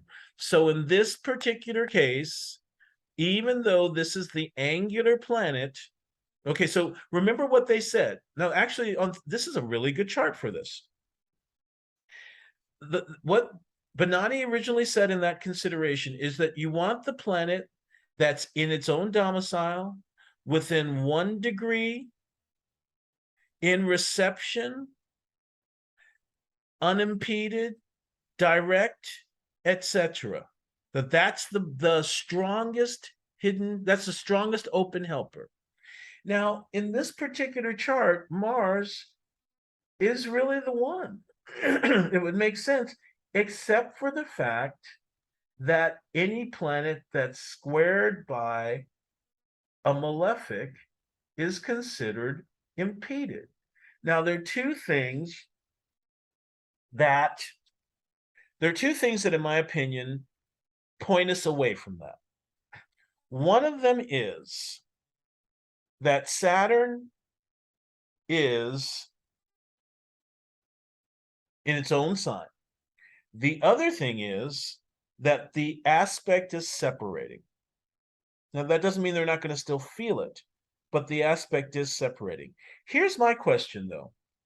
If this planet has such good significators for money, it's got the Venus, it's got the Mars, why are they having huge money problems, right? I just want some retail therapy, they said. They just want to do a second house activity. They want to acquire substance in the form of clothes or something like that. Right? That's retail therapy. Which is very Jupiter Venus. Right? Which is the Venus Jupiter. Right? So remember what I always say about Venus Jupiter. Too much of a good thing. And the other thing I say is, whenever I see it, I always say what? What part of their life is out of control? And that part of life is out of control is usually where Pisces is. Where is Pisces? Second house. What's out of control in these people's life, this person's life? Their money. The finances. Their money. And so that's, and why do you say that? Why do we say what? And why do you say that Venus and Jupiter could cause to something being out of control? Because Venus is pleasure. Jupiter is increase. So, and because I see it all the time in charts of addicts. Basically, something that we enjoy gets the better of us. And we do it more, and we do it more, and we do it more and more and more, and we do it because we love it. And then before you know it, it's out of control. And it works in every single fucking chart I've seen so far, and it's working in this one right now. This person has maybe a spending addiction. What's interesting too is they have like Venus, Jupiter, which could, like you said, point to being out of control, going too far, too much of a good thing. And then when I see Mars and Saturn in a hard aspect, that's kind of like stop and go, but like you're hitting the brakes real fast, real hard. Right. Like you go out of control and then you kind of just go, you try to overcompensate and try to stop it, like you overcorrect. Yeah, well, in this particular case, I'm going to say it's the Mars Saturn this person needs to do. See, this out of controlness is involved in the mutual reception, in the grand trine too. Saturn, Moon, Jupiter. It's really Saturn, Moon, Jupiter, or Venus, Jupiter, Saturn, Moon, right? And the Moon is leaving it. So I tend to only like these configurations when they're still an applying aspect. In this particular case, the Moon has just left it. But it's close enough that I would give it to it. So I think that's part of the thing too. I think that grand trines, from what I'm seeing, can accelerate the good or the bad. They can accelerate whatever it is. And so the moon is involved here too. And look, the moon is in the opposite of Jupiter's sign. The moon is in Jupiter's detriment. So so that would mean a scatter. There could be a possibility of scatter, in my opinion. Whereas with the Mars and the Saturn, both the Mars and the Saturn are in their own sign. It's not perfect, but this is really the one she should be using. She should be looking at the Mars and the Saturn, because the Saturn will slow the Mars down. The Mars in Scorpio will have a very specific goal and will do anything to make it happen. And the Saturn will make sure that all the I's are dotted and the T's are crossed. So, in my opinion, it looks like there might be a spending problem that the Venus Jupiter is showing, and especially if it's something pretty or something relationship oriented or something for the beloved or something like that. I have a feeling this person likes to buy gifts for the people they love, and that might be part of a problem as well. But I think that this Jupiter Venus orientation to money is in my opinion the problem, and that instead it needs to be this Mars Saturn orientation to money, which is very serious. Saturn is serious and slow and responsible, and the Saturn's in his own sign. He's the ruler of the ascendant and in his own sign. So all the things about you that make you feel, slower or more mature than others, or the ways that have made you feel different or awkward, all of those are really good for your money. They're the ways that you need to be dealing with your money. It feels like maybe the way that the person is dealing with their money is just a little too loose, and too based on what desire, right? The moon and the Venus are the desire planets, and they're both involved in this grand trine with the Jupiter, with the ruler of the second. Note that the Mercury is in the Scorpio with the Mars. So it's not, so the ruler of the part of fortune is not with the Venus Jupiter, right? This person And so came that in. Mars, I'm sorry, Go go ahead. ahead. No, you please. Okay, so I agree with the Mars and the Saturn being like part of the solution because I think it'll provide like the right amount of resistance. Because I feel like people with grand trines, they can just sometimes have it too easy with certain things. Like they may be able to get their way, or like you say, it accelerates whatever is there, good or bad. And so maybe that Mars and Saturn can give them the right amount of resistance. Because if life is too easy, or if everything comes too easy, then you really don't appreciate it. Hmm.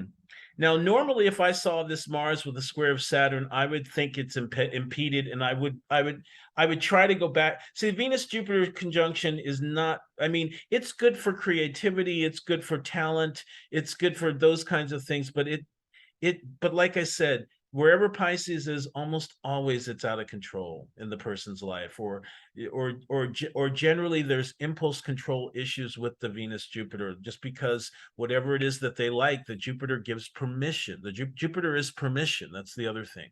And so Jupiter says yes, Saturn says no. So that's why this Mars Saturn, in my opinion, is so useful for this person, because what they need is something that says no, right? This person doesn't have money, and the first thing they're thinking about is that spending money is therapy, Solution. right? That's the therapy is spending the money, right? That's how we know the Venus Jupiter with the Pisces out of control thing is going on, because spending money is the therapy. I need retail therapy is the first fucking sentence. I want to spend money. I will feel better if I get to spend some money, says this person. They're addicted to it. Yeah, exactly. So once again, I think that there is a minor or not so minor spending addiction. Venus is luxuries. Venus and Libra is beauties, things that are pretty, things that are aesthetically appealing. Once again, things that I might want to get for my beloved as well. So go Mars Saturn for this, for the finances. That's our thing, or that's our advice. Saturn, seventh curse or bless. Why does it have to be either? Let's see. Good voice and should pursue a singing career. This was interesting because this person said that they wanted to pursue a singing career, but they're painfully self-aware and suffer from chronically low self-esteem. Thus, I am private and reserved. Are there any indicators of overcoming this and possibly having a shot at a career in music, the public eye? So, what do we think they're asking? Let's go back to the question. What do they want? What does this person actually really want? They want a career in the public eye. Or no, they want to get over their low self-esteem and their painful self-awareness, yeah? So that they can have it, so that they can have the career. All right. All right. So career, 10th house, or rather we would look rather we could do the profession thing, right? But really what I want to do is I want to deal with this issue that the person has. The person has an issue of painful self-awareness and low self-esteem. And I think that that's this. It's too much energy in the first house. Well, no, I think it's the new moon. It's the combusted moon. Because I see this often in combust moons. There's a lot of insecurity. It's more than insecurity though, but there's like a self-consciousness and security. Think the moon is combusted, right? So the moon is now weakened by combustion. The moon's light is null. She has no light. It's all about the sun. So, and the moon is alive. The moon is what is alive within us. So when we're in a new moon period, you tend to see that the moon's under the person's emotions are there's all of this doubt, there's self-recrimination and doubt and uncertainty, and because there's no light, there's nothing to really be able to see what they are often. So that's the first thing, is realizing that you're born in a new moon where the moon is combusted, right? The new moon means that the moon is combusted. Two of the malefic aspect or considerations for the moon is when the moon is combust and when the moon is in what they call the combust degrees, which is 180 degrees from the sun, so full within 12 degrees of the exact. So basically when the moon's getting it directly from the sun, either right next to it or directly ahead of it, face to face, that's one of the worst things she can experience, and she gets disempowered from it. Thus, that's the first thing. So what will have to happen, I guess, is this person's going to have to identify. The good thing about the new moon is that both planets are in the same sign. So you can use the planet that rules the sign to help you to get out of it, and the sun. But note something interesting about this chart.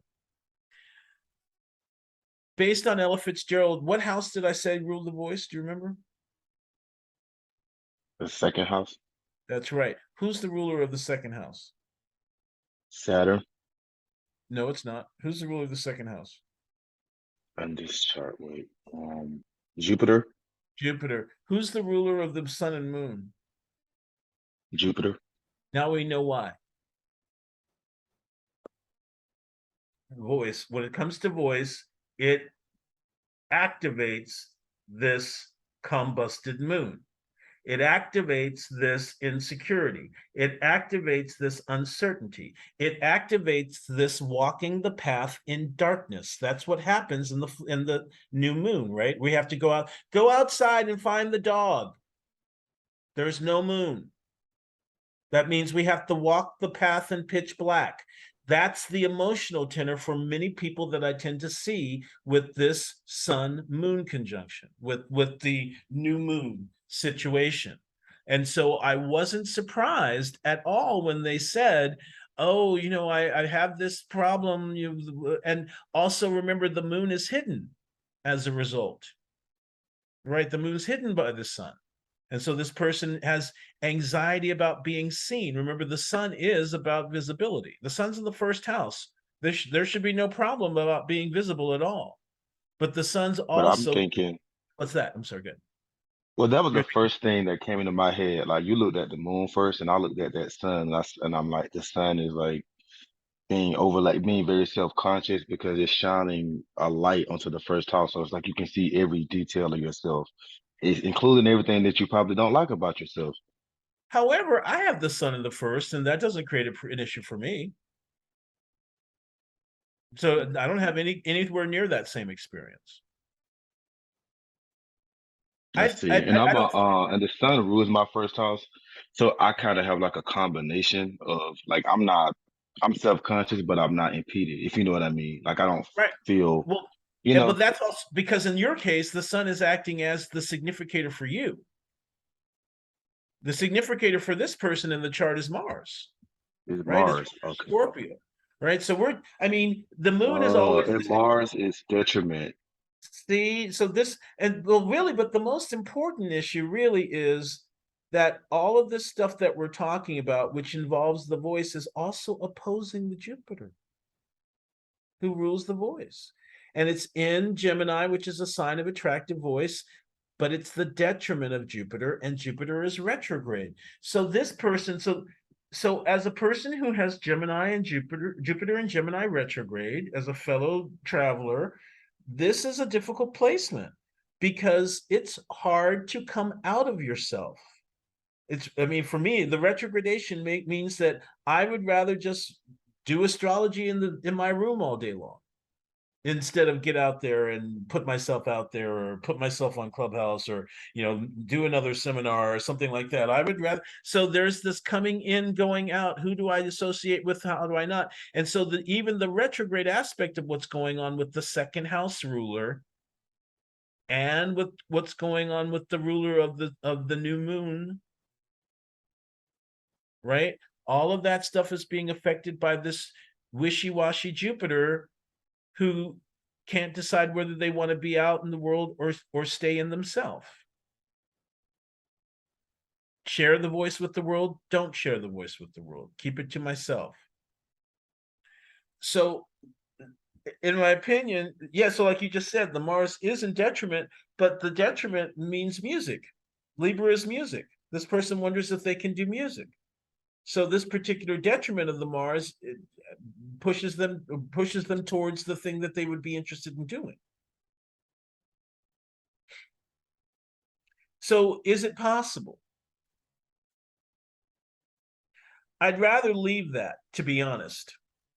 I'm not going to answer that question, whether or not a career in music is possible. Do you want to try? Um, I mean, when I look at this chart, I really don't see like a career in music, but that's just my own thing. Um, Well, the I first mean, thing that I I see the okay, I see like it as a hobby or like the inclination towards music, but I would suggest maybe with the Scorpio energy, maybe working behind the scenes, like doing music, but maybe you're not like on stage or you're not on the forefront. well, Mercury in the 12th would maybe be a voice teacher, right? Mercury teaches. Um, that could be a possibility. Note that the Saturn is on the cusp of the seventh and it's retrograde and it's opposing the ascendant. So that's also inhibiting the person. So this person may also have a very strong a strong judge in their head telling them that they're not good enough. And note that the Saturn is in Taurus, which is the voice and the throat, The voice, right? right? The more I've learned about Taurus, like being like the voice of reason, it makes a lot of sense. Yeah, and the throat And and thyroid, hormones, thyroid, all that stuff comes up with Taurus all the time. Um, but so what I think is that the reason that personally I don't want to approach whether or not I think a job in music is possible is because I think that this particular issue needs to be surmounted in order to create clarity about what kind of career they could have. Because as a person who was a singer for 30 years, if the main thing I noticed was that I was a person who did a lot of choral singing, some solo singing, but a lot of choral singing. But the main people that I saw that were up there in front of the orchestra, unlike myself, who would be behind the orchestra with the chorus, they weren't necessarily the people who were the most talented. They were the people who wanted it the most.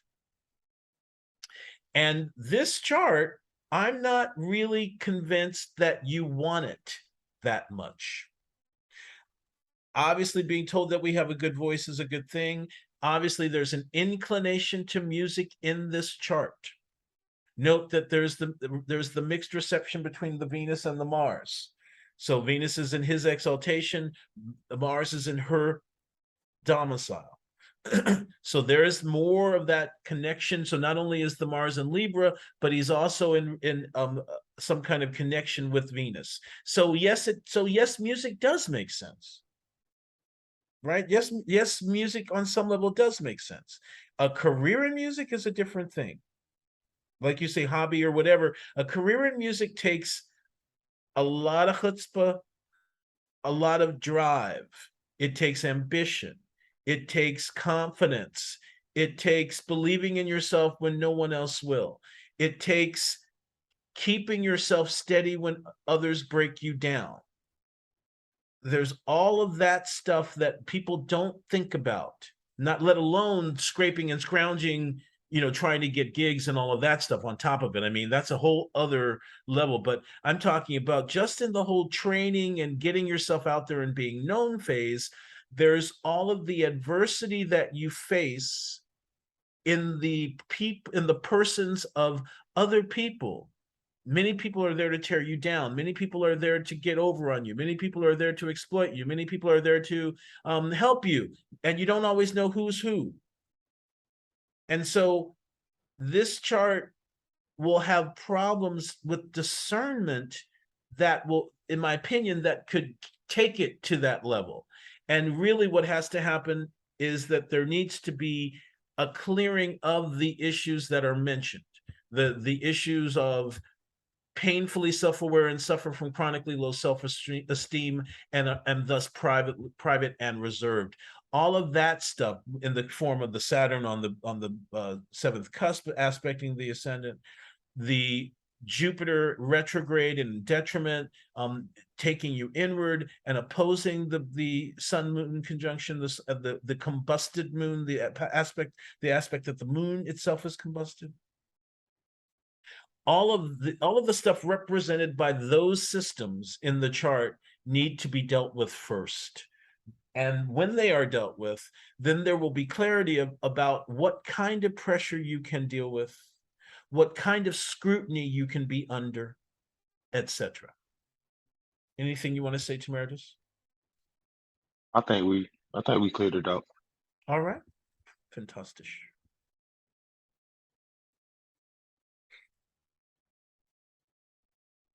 I'm not going to do a career one today. We might do a love one.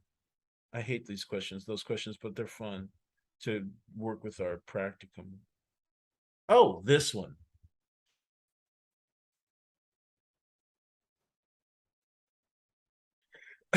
So the question is, I've been dreaming of being famous my whole life. I'm a journalism major focusing on multimedia, but low key, I've always wanted to be an actress. So I might take some classes after I graduate. Any fame success indicators from career? Now, I just first want to say I think fame and success are two different things, but I guess for them, success would be fame, or fame would be success. This is my least favorite question. This is my least favorite kind of question. But I have an answer of sorts, because unlike the last chart that we just had, where there was a lot of feelings of inadequacy and not being able to kind of fully gather oneself to go forward, or just not really kind of being fully confident. This chart is very, very confident. This is a very, very confident chart. And it also, in my opinion, though, it has a quality that I think answers one of the questions for them. that they need to really keep in mind. So this, so I, first of all, I'm not going to tell you whether or not you're going to be famous. You need to pay somebody to tell you that. However, what I do want to come to is this Mars as ruler of the ascendant and part of fortune, exalted but retrograde, and how it is being applied to by opposition by the Mercury. So Mars is exalted. Mars exalted usually is a workaholic. And so what this chart really kind of points to, in my opinion, and note that the Venus is in Aries too. So I looked at this chart a little bit before I did this today. So note the Venus is in Aries, so more than likely this person might be so driven career-wise that it can affect their relationships, and they might not be able to be vulnerable in relationships, or might be able to, but may have problems with vulnerability in relationships. This person should be something of a steamroller in personality, and it should be hard for them to turn that part of the personality off. And a lot of it is because of this Mercury Mars. And so, as I said, Mars is exalted in this chart, which means, oh, sorry, it's not. Sorry. I made this mistake the last time. Mars is in Sagittarius, at the end of Sagittarius and retrograde. So not exalted. I'm sorry. But there is this go aspect to Mars in Sagittarius. Then Mercury is opposing it from Gemini. There's the journalist, the information disseminator. I think, in my opinion, I think that this person can make a much better contribution. So this is my point about this particular question. I think you wanting to be famous is one thing, but this Mercury Mars, in my opinion, points to your ability to make an extremely important contribution. And in my opinion, that's more important. Because what this Mercury Mars has is the ability to not let go of the bone when they get it, the bone of information in this particular case, and to not be deterred, to not be scared off, to not be intimidated, to not be thrown off because the environment is not something I've ever dealt with. This is an extremely adaptable personality with extreme agenda. And I don't think acting will really do that for you. I don't think it will really use this aspect in the best level that it can. This Mercury Mars is so perfect for a journalist. You will bend the rules when you need to. You'll break the law when you need to. You'll have somebody beat up if you need to have them beat up. You won't shirk from, like this could be a war journalist or a war correspondence chart, in my opinion.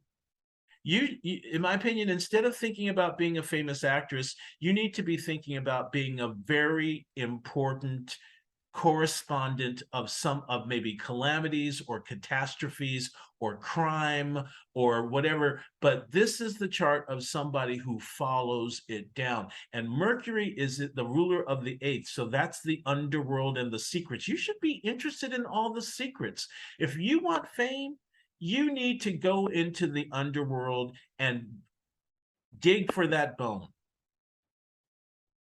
I don't know that this chart can be famous, and I really don't care.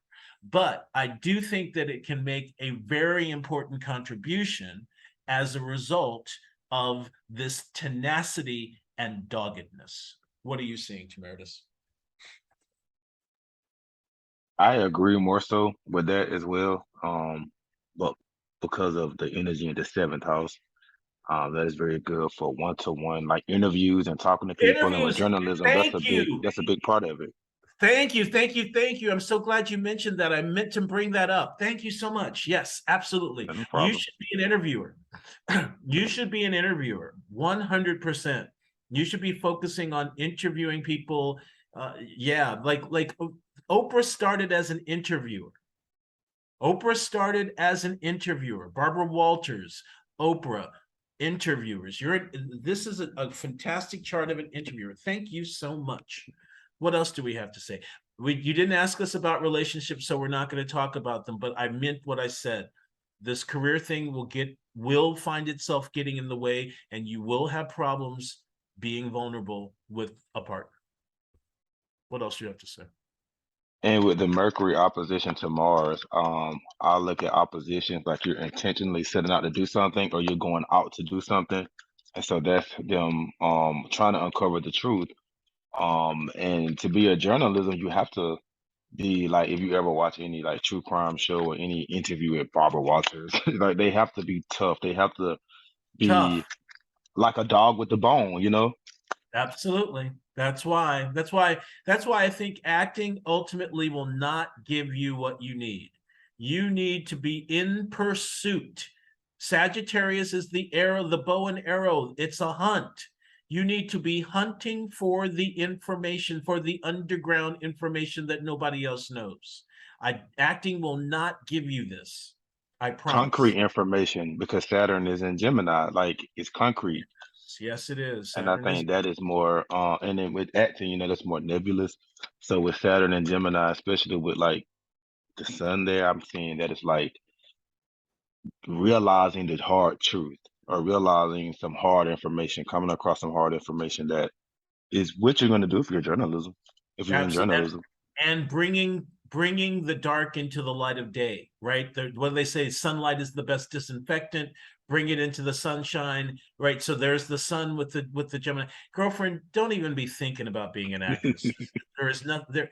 Really, the contribution that you can make to the world is so much more concrete if you stick with journalism, and if you stick with this, and if you go into investigative journalism. The good thing also about this chart is that it will self-promote.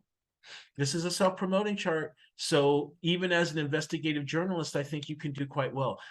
Fame, who the fuck cares? Contribution to society that's lasting and that makes an impact, absolutely. I will say though, I could see this being a very influential person. I'm not even saying it won't be famous. I'm just saying I'm not going to look at it from that lens. That's all I'm saying. What I am saying is that there's the possibility, based on this chart, of being able to make a very important contribution to society, which could bring fame. Mm-hmm. And is that part of fortune in Scorpio in the 12th house?